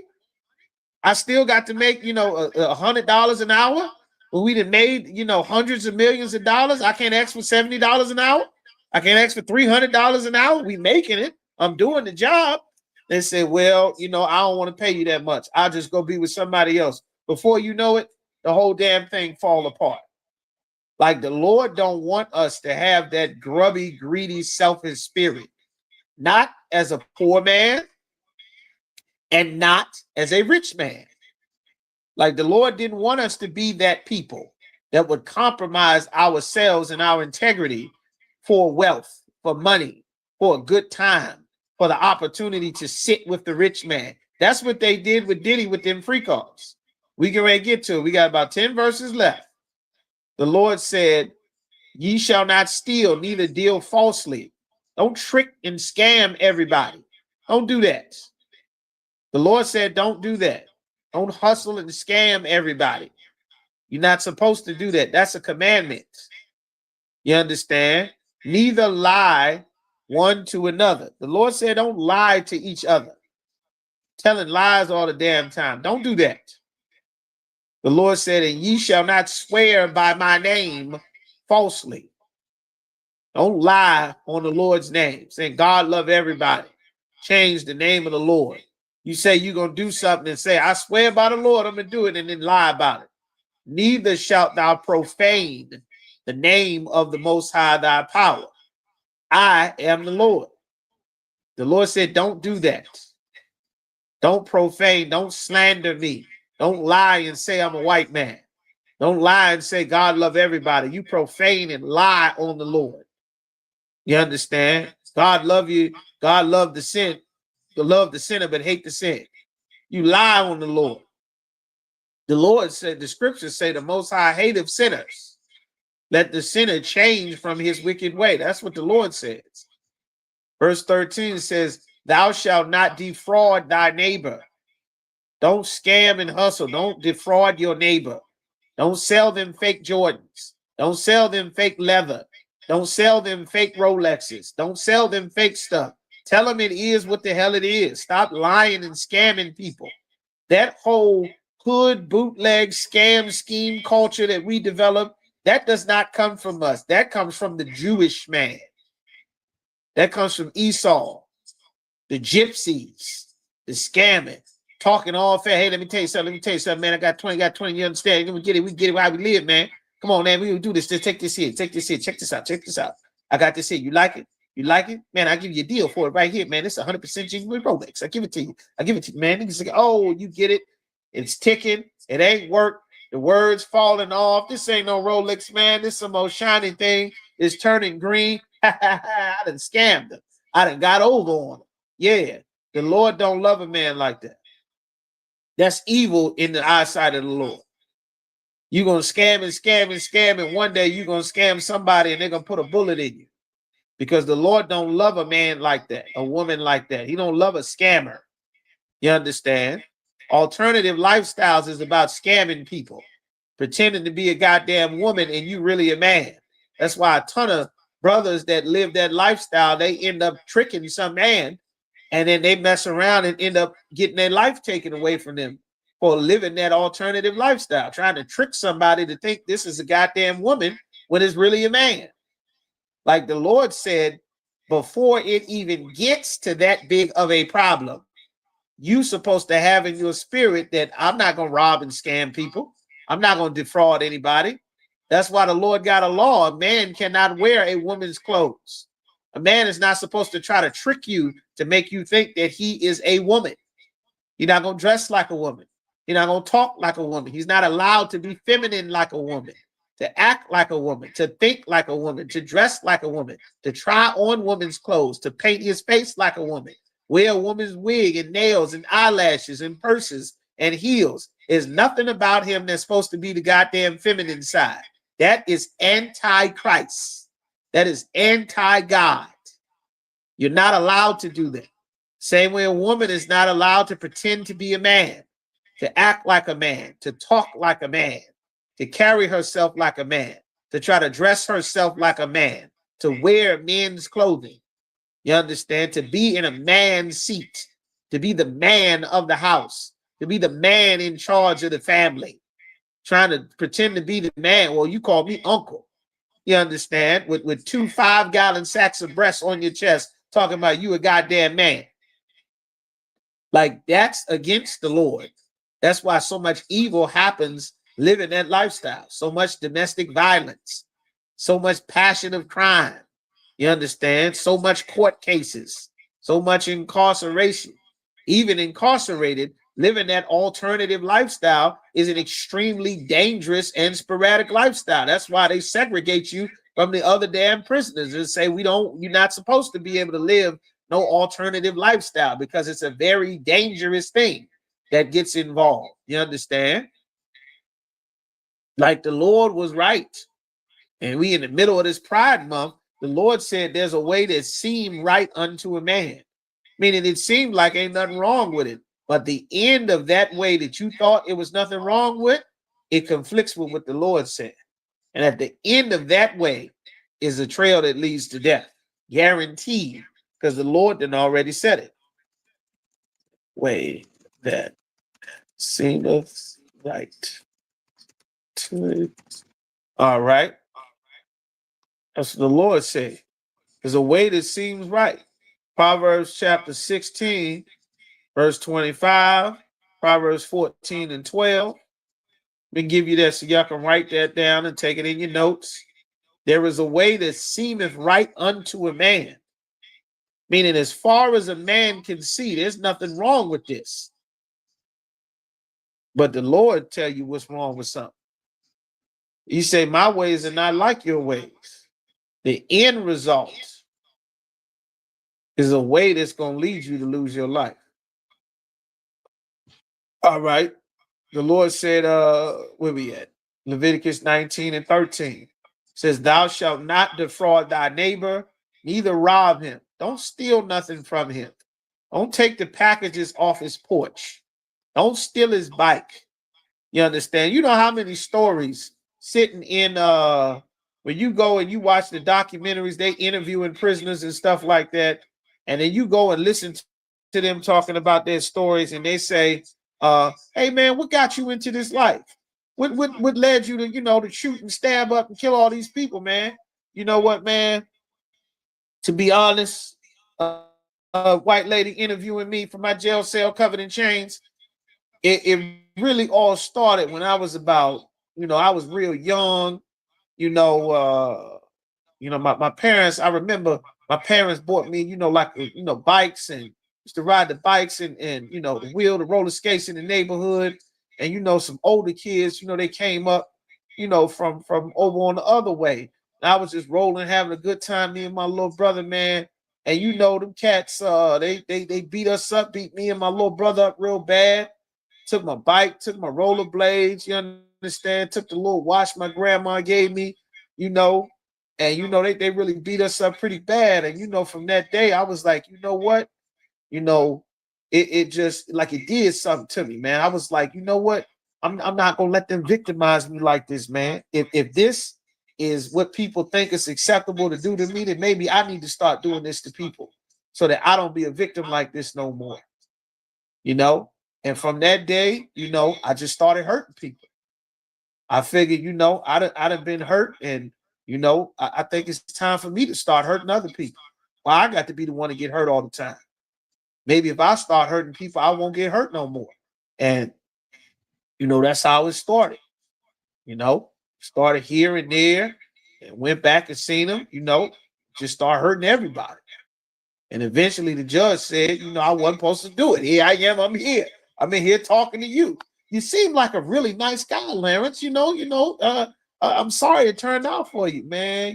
It's just what it is, man. If I could go back and do it again, things might have turned out differently. But, we all make our decisions, man. You live and you learn. So Lawrence is currently serving year 15 of a 600-year sentence on 5 homicides and 3 kidnapping charges, and related to 10 shootings. He's never getting out. And that's how most of them documentaries go. You understand? Like, the Lord knew in his laws what was righteous. Like you could take an action that could destroy someone for the rest of their life. That's why the Lord gave us these rules. A heathen don't think like this. He don't have this as a part of his spirit to think like this. The oppressors took our rules and they tried their best to line up and frame a society somewhat around the rules that God gave us. And they made an amazing world using what they could best apply and lie and steal for themselves using our records in the Bible. And it doesn't even apply to them. But just pretending like it does built them the greatest empire on the face of the planet. You understand? Like this is why the Lord said this thing is powerful, that he gave us these records. That's why it's so important that you turn back and obey the Most High. The Lord said, don't defraud your neighbor or rob him. The wages of him that is hired shall not abide with thee all night until the morning. You're not supposed to keep nobody's money that worked for you all night until the morning. When we work right now, how often does your job pay you? You go to work at your slavery, how often you get paid? You get off at 6 o'clock. You clock in 9 o'clock in the morning. You clock in at 9 o'clock in the morning. What time you getting off work? What time you getting off? Come on, y'all. What time y'all getting off? You go to work. What's your schedule? What time you getting off? 6 to 10, 9 to 5, 12 to 12, 8 to 8, 7 to 7. What time you getting off? You go and slave for this oppressor. You understand? You understand? What is looking like? What's the shift? We doing doubles? What we doing? 9 to 5, 6 to 10. What we doing? All right. We looking at. The Lord has rules. The Lord's rules are so much better. You understand? Than everything. We don't even realize how much oppression we're under. The way that the Lord said to do things is so much better than what we've been subjugated to as a people. Like this is we've not even really lived life. We've never even lived life before. Your entire life, for however many decades you've been alive, you've been in slavery your entire life. You've never lived actual life. Our entire lives, we've lived in captivity. No matter how good your school was, how great your parents were, how you had food every night, you laid in a bed every night, you had warm, fluffy pillows and blankets and good teachers that took care of you. Or if you were in the ghetto, the slums, the barrio, you didn't have enough food, the ceiling leaked, the floorboards leaked, you didn't have jobs, you understand? One person, the water, 7 to 5:30. Okay, one person answered the question. The water says, one sister says 7 to 5:30. You understand? Most High Christ. Well, when you get off your slavery at 5:30 every day, somebody's supposed to hand you a handful of money. You understand? The rest of y'all ain't getting paid because nobody typed in nothing. But the bar gonna get paid. She's supposed to get a handful of money. The rest of y'all got to work for 2 weeks or 3 weeks before you get paid. The Lord said the wages of him that is hired, when you hire someone to work for you, shall not abide with thee all night until the morning. You're not supposed to keep that person's money until the morning. You're not supposed to wait the next week or 2 weeks before they get paid. If you work today, when you get off today, you're supposed to get paid today. If you work tomorrow, when you get off tomorrow, you're supposed to get paid tomorrow. That's how it's supposed to be. Could you imagine if you went to work in the middle of the damn night and got off, and then every day you got off, you got your check?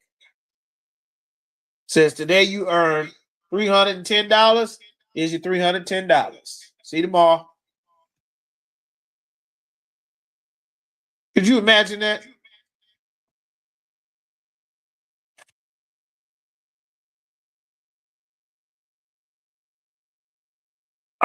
While you reply to the message that I'm saying, the Lord said, the wages of him that is hired. This is why the Lord is saying that.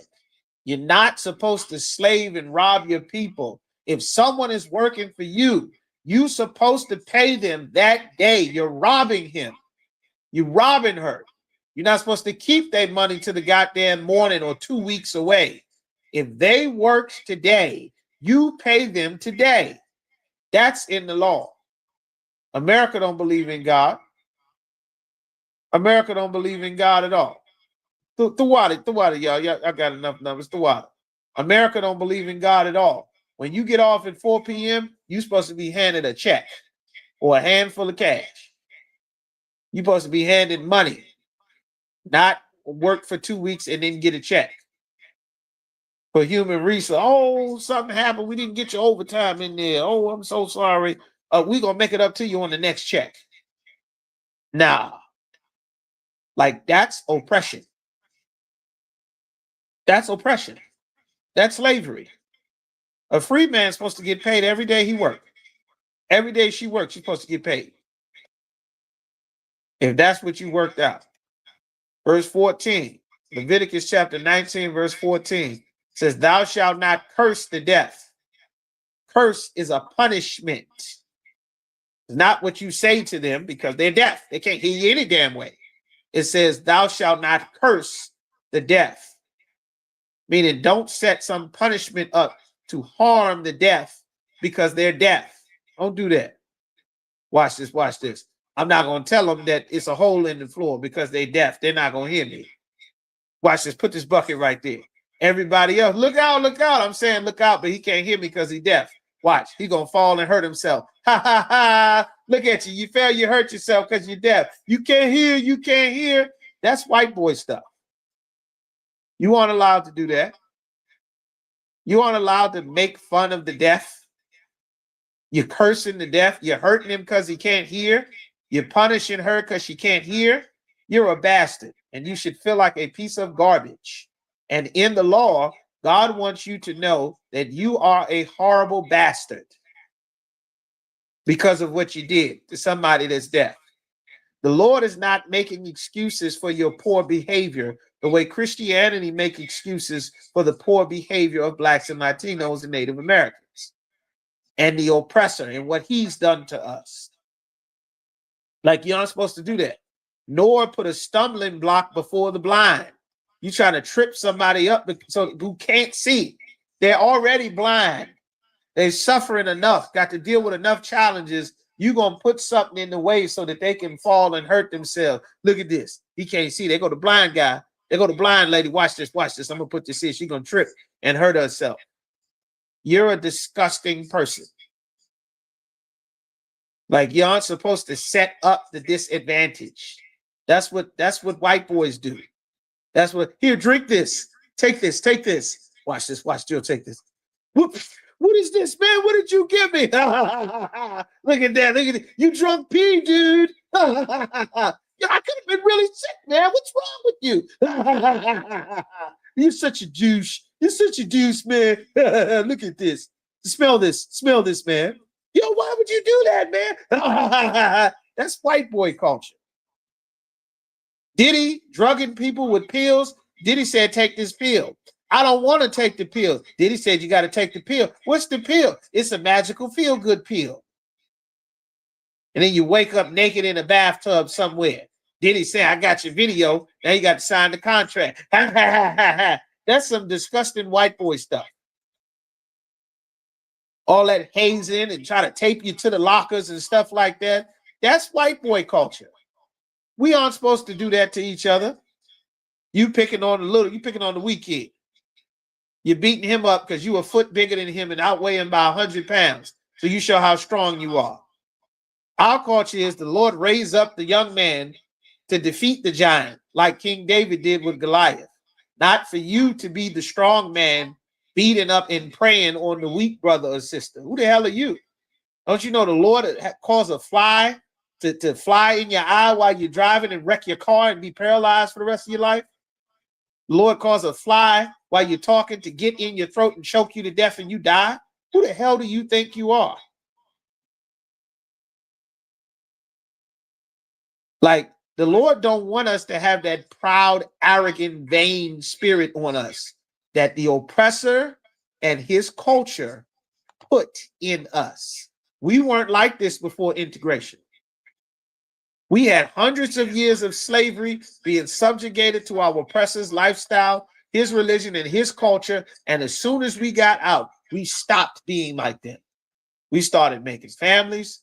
We started working on land. We started reading, started getting education. And each generation got stronger and stronger to the point where they were so terrified, they made a branch of the federal government just to investigate and destroy all of our unity movements because we were separate. We looked at each other as brother and sister. We loved our hair. We loved our skin. We loved our noses. We loved our shapes. Wasn't getting fake butts and breast implants and fake eyelashes. We weren't doing any of that, even though fake eyelashes is not unlawful. Weaving wigs are not unlawful. It's not a sin. I just want to be clear. But we loved ourselves and we loved each other so much more. And the more and more we joined ourselves to their culture, the less our hair wasn't good enough. Our noses weren't good enough. Our accents weren't good enough. Our bodies weren't good enough. Our families weren't good enough. Our food wasn't good enough. Our homes weren't good enough. Our schools weren't good enough. Everything about us, we decided to change for them. And in the long run, it was a way that killed us. This is why the Lord put this wisdom in the Bible. This is why Christ said, think not that I come to destroy the law and the prophets. This wisdom and knowledge, our people are so desperately lacking.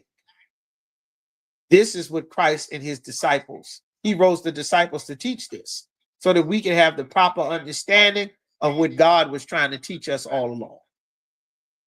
And in the process, it fixed all of our lives and make us a nation again. Like, this is what's actually in the Bible. So it says, thou shalt, Leviticus 19:14, thou shalt not curse the deaf, nor put a stumbling block before the blind, but shalt fear thy God. You're supposed to fear the Lord and be afraid of the Most High, that you would not do these evil things that the oppressor teaches you to do in a kid's movie. I am the Most High.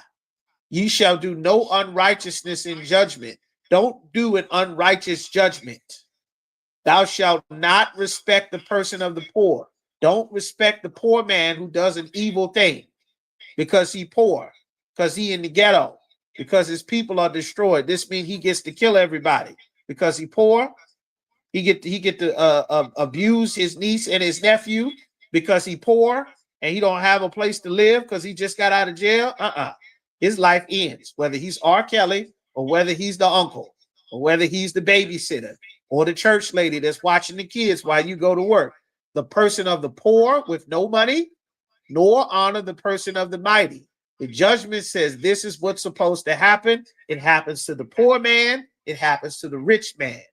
You understand? That's what it means, respecter of persons in judgment.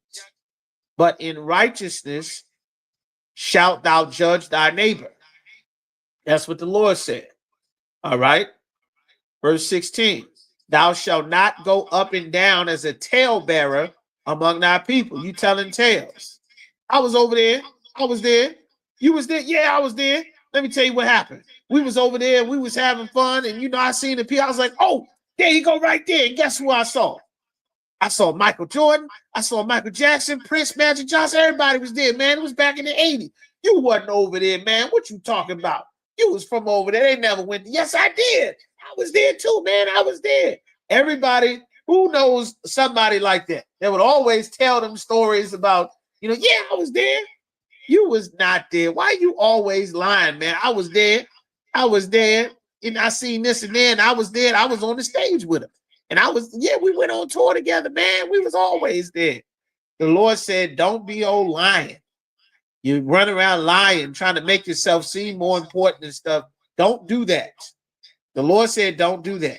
Everybody know a cousin, uncle, friend, somebody in the neighborhood like that you grew up with, that the Lord said you are not allowed to do that. You just lying, making stuff up for the sake of making stuff up. Little kids do that. And I was there, and my friend was there, and we went there to the store, and we went to see, and we flew around, and we were in the stars, and then we flew, and then the elephants talked to me and this and that. You're supposed to not remain a child telling stories your whole life. You're not supposed to do that. You're not allowed to do that as a talebearer. Somebody's supposed to tell you, stop lying. You aren't allowed to do that. Go actually do something in your life and stop lying about stuff. The Lord was telling us the character that we are supposed to have as a people, because eventually many people will start to believe that lie. How many people heard stories about aliens?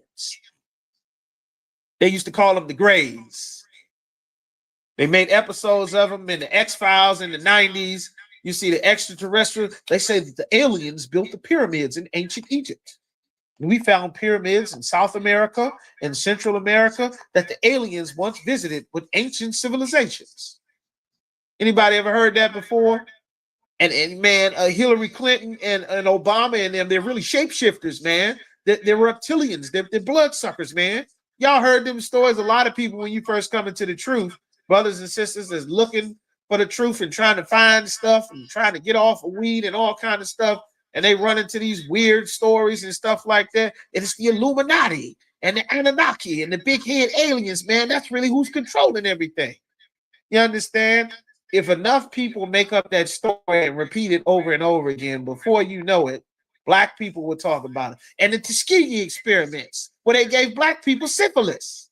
I know everybody heard that they injected black people with syphilis, which is not what actually happened. Roswell and the reptiles and Area 51 and the Rothschilds, and they make movies about it, and then they make TV series. And see, that's the ancient. They really shapeshifters. You understand? Enough people make up these stories, and before you know it, it becomes an urban legend. And then a quarter of black people believe it. Everyone who get high believe it. That's right. They doing the sacrifices. They doing sacrifices for the career, man. They do them sacrifices, man.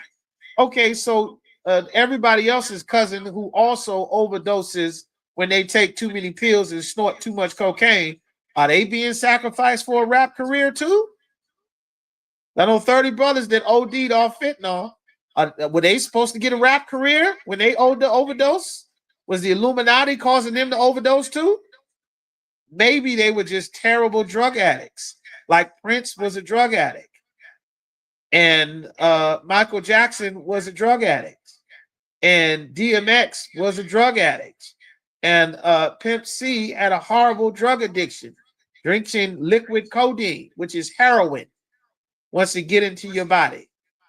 Maybe they're dying from drug addictions just like everybody else in your neighborhood dies from drug addictions, because we have a problem as a people with getting high. You understand? Like those things become, they become legends because of talebearers. The Lord said, don't be a talebearer, because our people are social. Before you know it, everyone will be repeating. When you know about the Willie Lynch letter, how many people heard about the Willie Lynch letter? My daddy mentioned the Willie Lynch letter. How many people know about the Willie Lynch letter? See, that's that Willie Lynch right there, all on Instagram, still under the Willie Lynch syndrome that they planned that. The Willie Lynch letter is not real. It's not a real thing. It's a man who talked about a fictitious, a fake thing that could have been considered that. But if enough of us say it and repeat it after a decade, the next generation, it's real. This is why the Lord said, don't be a talebearer. Think of how many people think a snake talked to Eve in the garden. It says Eve, she ate that forbidden apple that the snake gave to her. Nowhere in the Bible does it say anything about an apple in the Garden of Eden. And every Christian, if you go and ask them, they'll tell you about the snake gave Eve the apple. It's in the movies, it's in cartoons, it's in TV shows. Nowhere in the book of Genesis does it say anything about Eve eating an apple. You see, That's why that thing in the man's throat is called an Adam's apple. And a woman, she got a thing in her throat, but it's a little bit smaller. They call it Eve's cork. All of that is a damn lie. It comes from tail bearers. You understand? This is why the Lord said, don't be a tail bearer. You step on a crack, you break your mama's back. A black cat is bad luck. 7 years bad luck. Don't split the pole. Don't open the umbrella in the building. Don't break no glass. The 7 years bad luck. If your hand itches, if you scratch the palm of your hand, that means you're going to get some money. All of that nonsense and tail bearing and silly prison talk, superstitious garbage. You understand? Oh, you a Sagittarius. You got to get you a man that's a Capricorn. You know how them Pisces and them Virgos are. You know the Pisces and the Virgo. Oh, you got to watch out for the Sagittarius girl. All of that nonsense. It's nonsense. All your damn relationships fail because you're a monster. Nobody can stand to be around you. You're drugging people. You're lying to people. You understand? You're a terrible person, brother. That's why all your relationships is failing. It don't matter if you're a Gemini or a Capricorn or a Sagittarius. God is against you. You eat pork, you smoke weed, you get shape-ups, you have sex with other brothers' women. You're a terrible person. God is against you. That's why it's not working. It's got nothing to do with what month you were born. You're a sinner if you were born in April. You'd be a sinner if you were born in December. You must learn to keep God's commandments and get rid of these stupid tail-bearing things. The Tooth Fairy and the Easter Bunny and all of this nonsense. Bunch of damn tails. The Lord said, neither shalt thou stand against the blood of thy neighbor. You understand? Don't do that. Don't do that, man. I am the Lord. Thou shalt not hate thy brother in thy heart. Don't hate your brother. Don't hate your brother for no reason. In your heart, meaning in your mind. You just don't like her. I don't like her. Why? I don't like her. I don't have a reason. Just don't like her. Thou shalt in any wise rebuke thy neighbor, meaning if thy brother offend thee, go to he and thee alone and tell him his fault. Go and deal with that brother, that sister. That's what the Lord said. That's what the commandment says. You understand? That's what we're supposed to do according to the scripture. All right. All right, let's get this. All right, bear with me just a moment.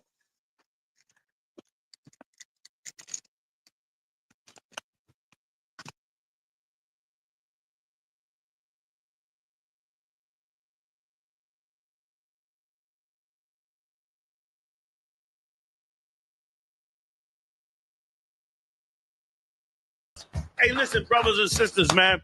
If you like what you hear, hit the subscribe button, man. Subscribe to this channel. And also, please go to ISUPK.com and pay your tithe. Drop me some cash so we can move around this planet like we need to, man, and do the things we need to do. They're one West. They're one West. They're one West. They're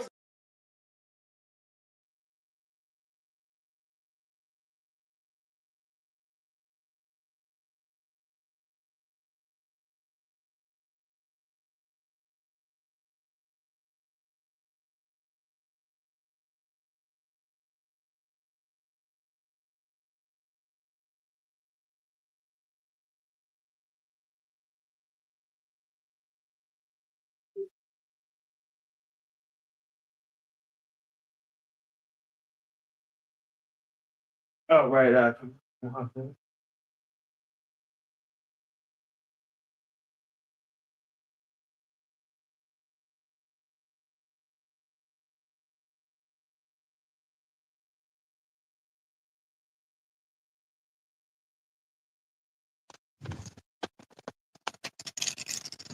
Hey, listen, brothers and sisters, man. If you like what you hear, hit the subscribe button, man. Subscribe to this channel. And also, please go to ISUPK.com and pay your tithe. Drop me some cash so we can move around this planet like we need to, man, and do the things we need to do. They're one West. They're one West. They're one West. They're All right, Most High in Christ. All right, here we go. Just imagine all the tales we've heard for years and years and years that everybody think is true. You're gonna die and go to heaven. That started as a tale. The oppressor made up a book called Dante's Inferno. And from that play, from the Renaissance period, that's how your whole "you gonna die and go to hell" came from that play. They just made it up. And then eventually it became a part of Christianity. Before you know it, everybody's, you don't want to die and go to hell. All the preachers is saying this nonsense, a bunch of witchcraft and magical garbage that you've been believing your whole life. Your kids lose their tooth, they put a tooth under their pillow.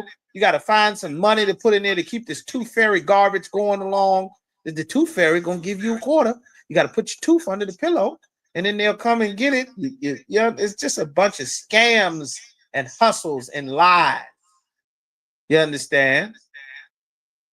I just found out something new. How many brothers and sisters grew up Muslim and heard that they say, see, when you go to heaven, you're gonna get 72 virgins, right? That's what they tell the Muslims, you're gonna get 72 virgins, right?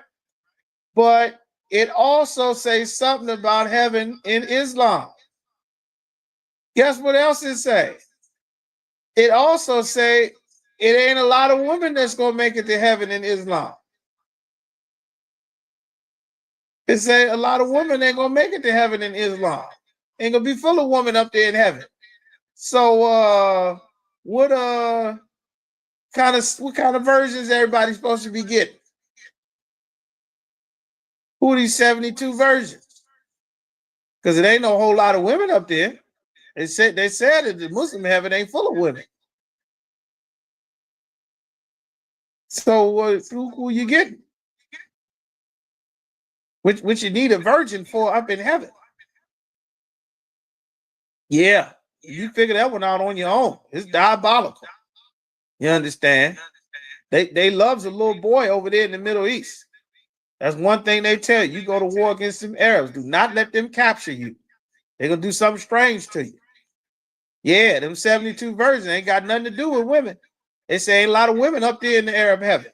The women can't get it together. So it's just you and all your boy soldiers and your young fighters. They just up in there looking for the women that never show up. Yeah, that's a rough one there. If I was you, I'd get the hell out of Islam. You die and end up in the Arabs heaven. There's a bunch of men looking at you like you the 72 virgins. You understand? There's a whole bunch of lies and scams and nonsense and garbage.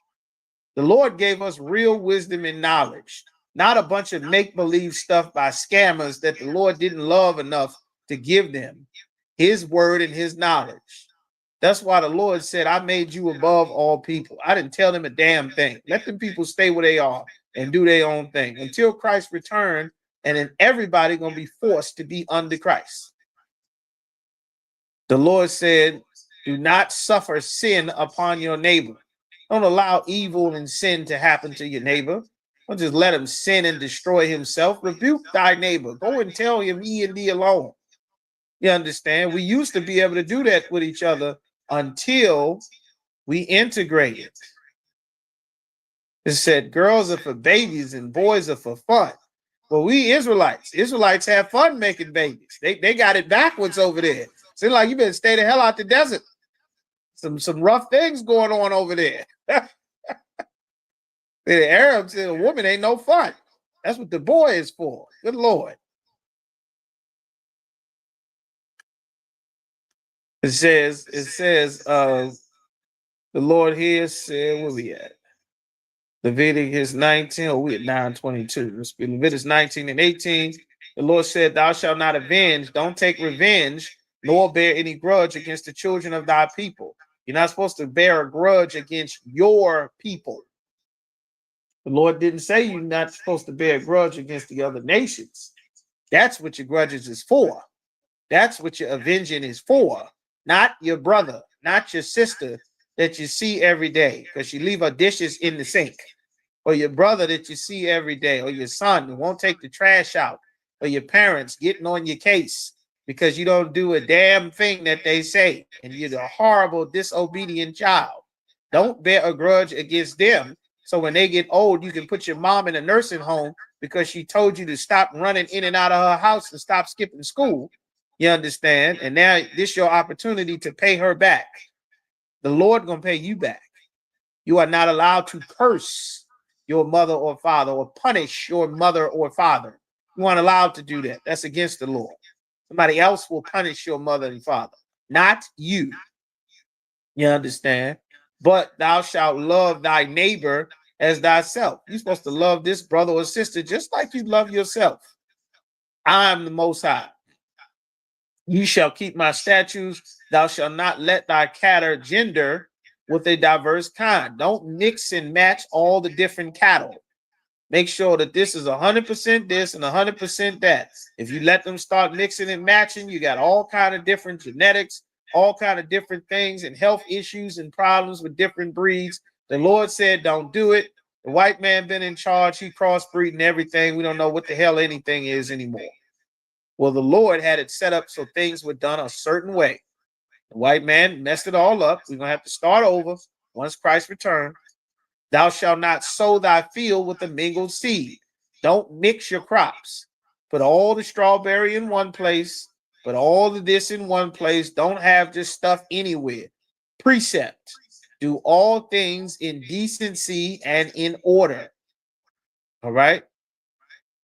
Neither shall a garment of mingled linen and woolen come upon thee. This does not mean you cannot wear a suit or some pants that's 30% cotton and 45% polyester. That's not what it means. The purpose for this law, which the Lord is going to specify, is to not rob and scam your brother selling somebody 100% leather when half of it is polyester and some of it is cotton. The whole thing about this is don't scam anybody.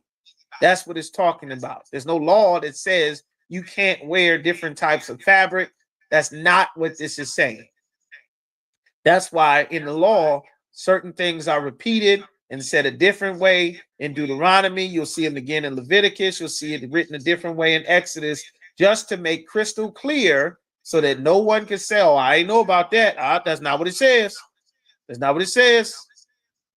That's why the Lord wrote in such detail, because you have to do that because niggas will try to get over on you because the Jews are black, Latino, and Native American. We are the Lord's people and he knows us. Verse 20, whoso lieth carnally with a woman, meaning he lie carnally, lay down, have sex with a woman that is a bondmaid, someone who's an employee and betrothed to a husband, meaning she's engaged with a husband. She already supposed to be promised to another man, but you go and lay down with her first and not at all redeemed, meaning they didn't call off the marriage. She's not been redeemed from this because someone has already started to pay her father a dowry in the process of working to get his daughter, nor freedom given her, meaning she's an employee. She's a bond maid. That means she has a price on her. She's hired. This is an employee.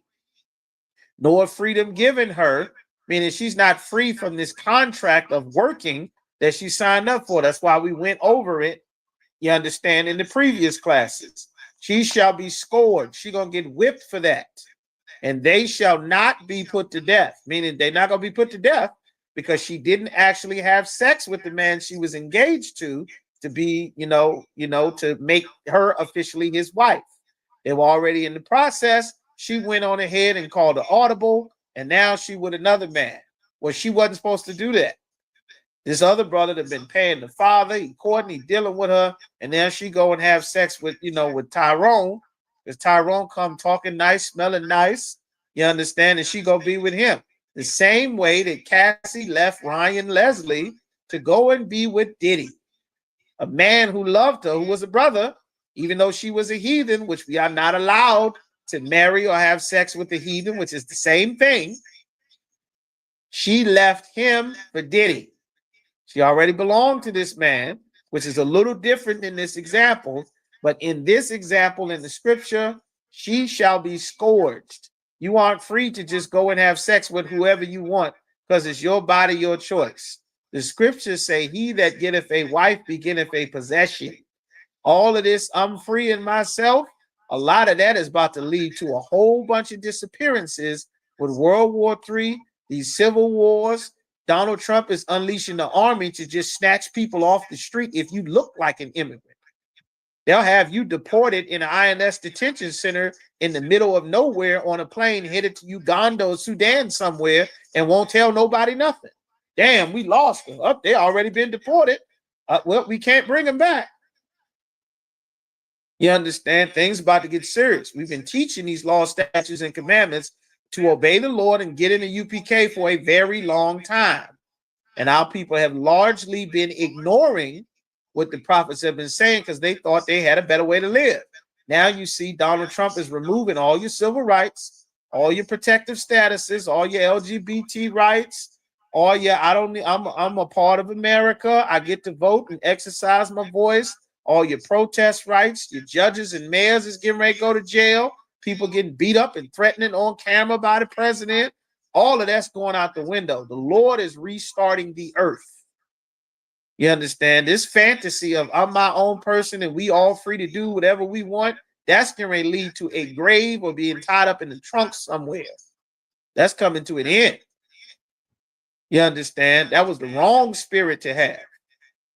And unfortunately, this oppressor in America has put that evil spirit on our sisters to make them think that they free and grown and on their own and can do whatever they want. The Lord bringing the planet to war. Every country, every continent, everybody going to war. Civil, international, nuclear, everybody going to war. Will be no sidelines. That's why Donald Trump is overreaching his executive power with the military because he know World War III and outrage is coming. He know what's coming. They listen to our classes. Our people don't pay attention to what the prophets say. The CIA and FBI listen to all the UPK classes. They know what we saying is in the Bible. They know Christ is coming back from the fourth dimension with UFOs called the chariots in the book of Revelation. That's why he made a space military. That's why they have an international space station, a nest amongst the clouds, just like it said in Obadiah. You keep thinking this Bible is fake. The reality of the Bible going to land right on top of your head like a goddamn missile, and it'll be too late then. You understand? She shall be scourged. She's going to get whipped for that. They shall not be put to death because she was not free. She was an employee. She had sex with her boss. She was under a contract to work. He had sex with his employee, and she was already supposed to be with another man, but she went and had sex with the boss. Now they married. You done messed up the deal that the father was working out to get you a husband. Now you're going to be with the boss. Now you with Diddy. Who knows how Diddy going to treat you? You was already supposed to be with another man. Now you went and got with him because he had the money. He had the job. He had the status. He was able to put you in private jets and pay your rent for a whole year. And now you're getting drugged. Now he paying prostitutes to knock your front and your back out on the goddamn camera. Now, after you find out Diddy got another woman, now all of a sudden the relationship got to end. Don't be like them. Whether you understand it or not, just know this. Don't be the women you see on TV, sister. Don't be them. The Lord has rules. Listen to your mother and your father. Obey your parents, them that have rule over you. This is the first commandment that comes with promise. Listen to your mommy. Listen to your dad. That's the first commandment that comes with promise, and the Lord will be with you. You understand? Everything else you'll learn and understand in due time. All right. Verse 21. It says, and he shall bring a trespass offering unto the Lord, unto the door of the congregation. All right. Christ did away with the offering, so we're going to skip down here. All right. All right. So now we're going to skip down to verse 26. Leviticus 19 and 26, it says, ye shall not eat anything with the blood. Nothing that has blood in it, you're not supposed to eat the blood. You're not supposed to eat anything that's alive. Nothing is still bleeding. You're supposed to drain the blood and cook it so all the blood is gone. Not from a fish, a cattle, anything that's lawful. You aren't allowed to eat the blood of anything. You understand? But not Arabs, We're not African. We're not oppressors eating steak bloody raw. You cut into it with a fork and start bleeding. Put it back in the fire. Put it back in the pan. Put it back in the oven. Keep cooking. We're the people who test our food to make sure it's not bleeding. Everybody else just eat it. You understand? Neither shall you use enchantment. The churches use enchantment. They lying to you with a bunch of fairy tales thinking you're going to be abused all your life and then die and go live in a sandcastle forever with your abusers who are also Christian. That's an enchantment and a lie. God got a blessing. God gonna bless you. God gonna bless you. But first, give me $20. God gonna bless you even more. That's enchantment. They lying to you. Sing this song. If you sing it long enough, God will come down and grant all your wishes. Sing, church, sing, choir, wave your hands, rock, jump up and down. See that? Everybody high off the music? That's God. God is here. Hallelujah. God is here. God is here. Everybody jump around. Act a goddamn fool. Put some money in the bucket. Everybody pass the bucket around. Let's get the bucket going around again. Hallelujah. That's an enchantment. They lying to you. You believe in stuff that don't make sense. Naked babies with wings, fat men on your roof giving your kids gifts after you done work overtime for Christmas. You believe in all kind of nonsense. You smoke something, get high, thinking you talking to God, go out and walk into traffic, get hit by a car, believe in stupid stuff. You get high, you put on a dress, you think you're a woman, then you got to go to the bathroom and stand up like a man to pee.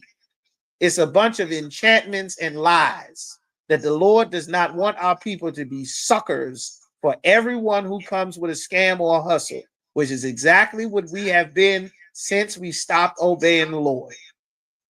Nor observe times. Observing times is a birthday. That's an observer of times.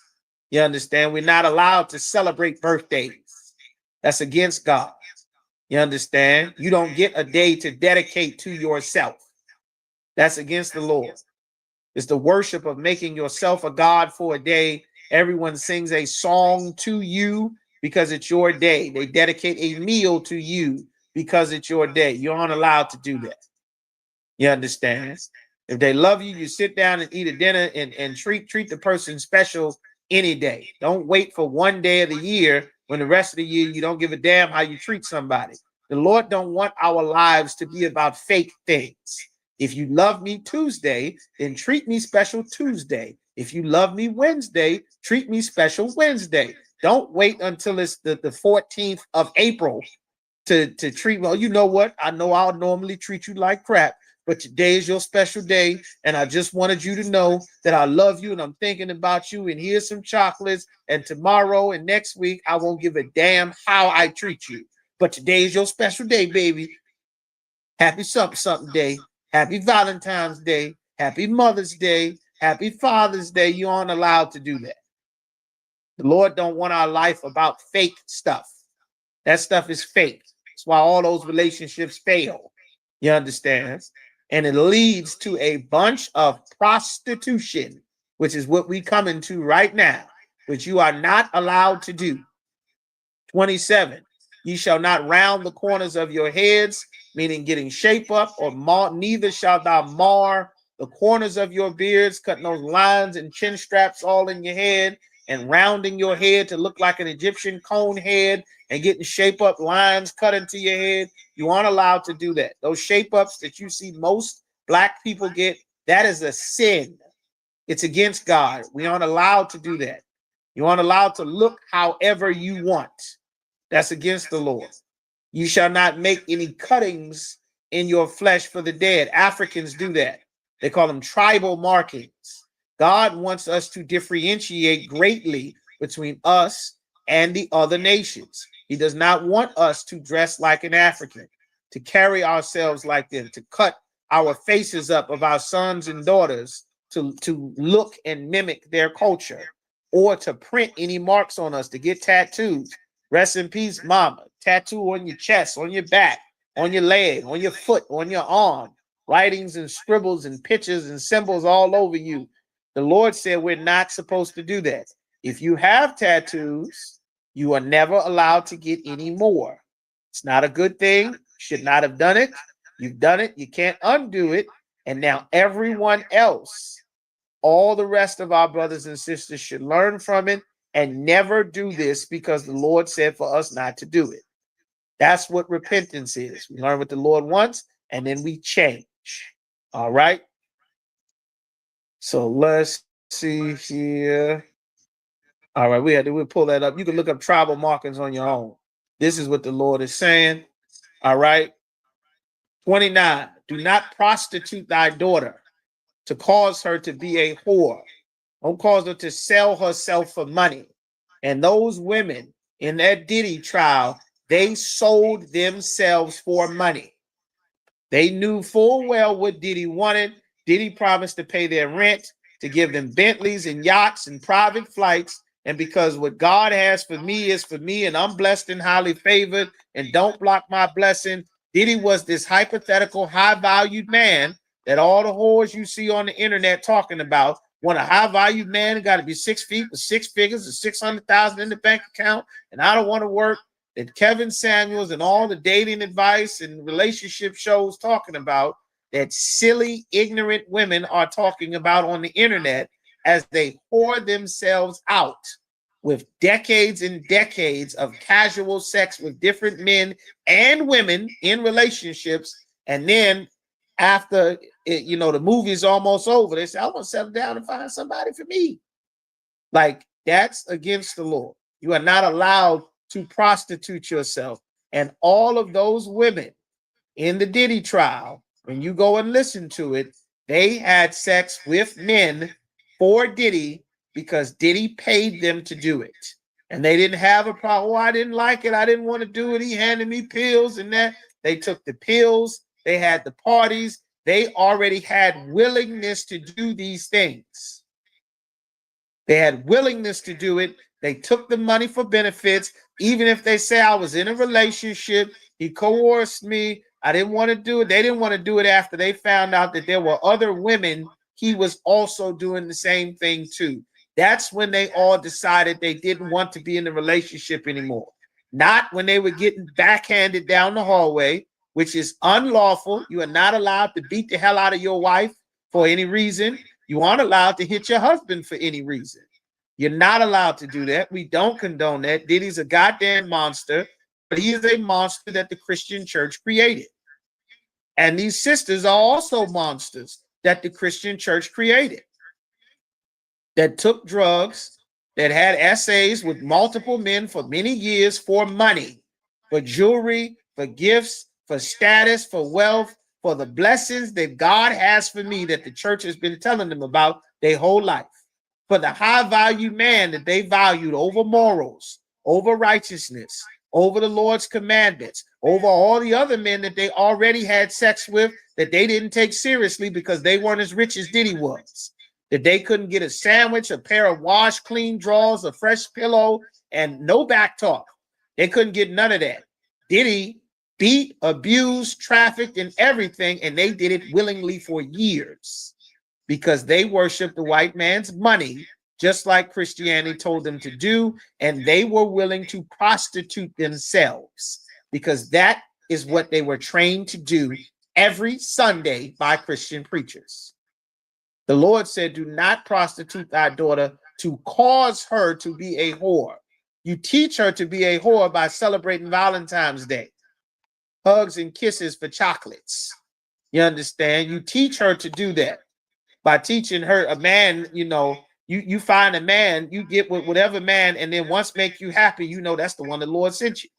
But if the man you with now, the Lord probably got a better man for you, so you can leave him and find somebody else. You're going to run into Diddy punching you in the face because you aren't allowed to have sex with all of them until you find the right one. That's a prostitute. Whether you get enough money or a little bit of money, whether it's you understand, an Applebee's or the Cheesecake Factory or a watch or a purse or a blunt or a Newport, you're prostituting yourself. The Lord said, don't do it. All of these are things God commanded us not to do. And these things we had better be taught, even if you don't even know what the hell it is yet. So by the time you find out what it is, you already know that the Lord said you weren't supposed to do it.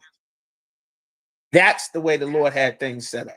lest the land fall to whoredom. And that's what's happened now. And the land become full of wickedness. Now there's nobody that has a boundary or a guideline. Everybody's sitting. If you go back and listen to the trial, it's a channel, and the sister says, I'm not a lawyer. And she goes through and she reviews in detail all the witness accounts and testimonies as them and all the secret star witnesses sit on the stand talking about all the evil things that they did, that they were not comfortable with until they found out that he was doing the same evil things with other women while he was with them, which was the actual nature of their breakups. Not getting drugged and freak offs and get beat up and fretting and all of that. They were fine with that. You know, that come with the territory. I'm good with that. I ain't got no boundaries against none of that there. I'll get over that as long as I get the 200,000 and the private jets and my rent is paid and diamonds and pearls and red bottoms and stilettos. I'm good with that. You know, just don't be so rough next time. That's fine. He got another woman. That's the straw that broke the camel's back. Now I feel like I've been abused. I feel like I've been taken advantage of. And he absolutely did. And he's absolutely wrong. And they are absolutely wrong. And we don't condone any of what any of them did. But there's a way that seemeth right unto a man and a woman. But the end result, you end up getting destroyed. And with that, we're going to go ahead and end that there. We're going to have to pick up on the rest of the end of America. We might do a part 2 next week. We up over the time to get up out of here. The water for tuning in. Remember to like, share, and subscribe. Tune into the series we have right here on this channel. They always get away, sad, hard lessons. The former of all things. The Bible is Black. Lots of series that you have not watched yet. If you did, you need to go back and watch them again and leave comments. You understand? We are the ISUPK. We start out at 1 West 125th Street in Harlem, New York. We are not affiliated with any other Israelite group. We are all under command and General Yohana. You are not in the UPK. You are not in the truth. Rule for new brother and sister. When a brother and sister comes into the school, they're off limits for 6 months. They're to be saluted only. They're here to learn and share themselves with the world. After that 6-month period, if brother or sister has an interest in a particular person, they're to get counsel from the head to speak to a brother or sister. After that 6-month period is approved, brother or sister will then get permission from the head to marry.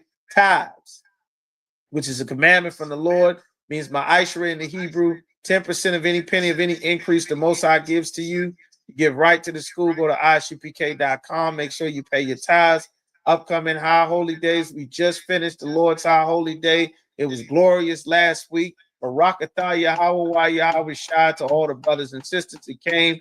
Congratulations, new trooper Ayam Pakwak, raised up here in the Virginia school. Congratulations, Hebrew, Most High in Christ. And lastly, if any brother wants to be a trooper in the school, it'll be in all black, boots, shirt, pants, headband, war scarf. Get your all black. You understand? Contact the ISUPK school, whatever city, state, or zone you're in, and tell them, I want to be a trooper in the ISUPK. Make sure you call the school and let it be known so you'll be able to be told what to do. Sisters, you cannot be a trooper, but you do also need to contact the ISUPK school, wherever you are, to let them know that you want to officially be in the school.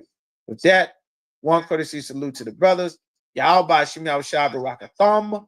To the sisters, Yahweh Shemar Alathan by Shem Yahweh Shai. Stay strong with that. Watch out for the protests and all the things going on this weekend. If you don't need to be anywhere, don't go anywhere.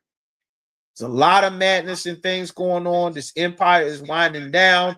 All hell is about to break loose, and it's only going to escalate. If you don't need to go anywhere, do not go anywhere. All your shopping, get your groceries and juices, sit on the porch, sit on the deck, play board games, be in the house. But it's going to be very treacherous this weekend with all the Trump protests and everything. So heed the warnings. All right, with that, class dismissed. Tune in here, Lashawan Kodash, of course, every Friday night. Officer Matazah Korah, Officer Yagadar. Learn to read, write, and speak the ancient Hebrew. With that, shalom.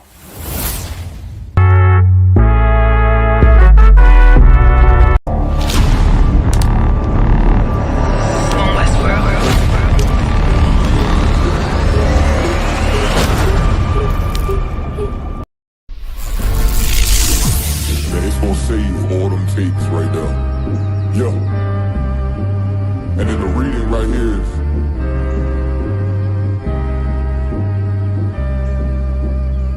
she asked if I'm a prophet. I said absolutely, absolutely, absolutely. And when I walk through the door, bitch, you best salute me.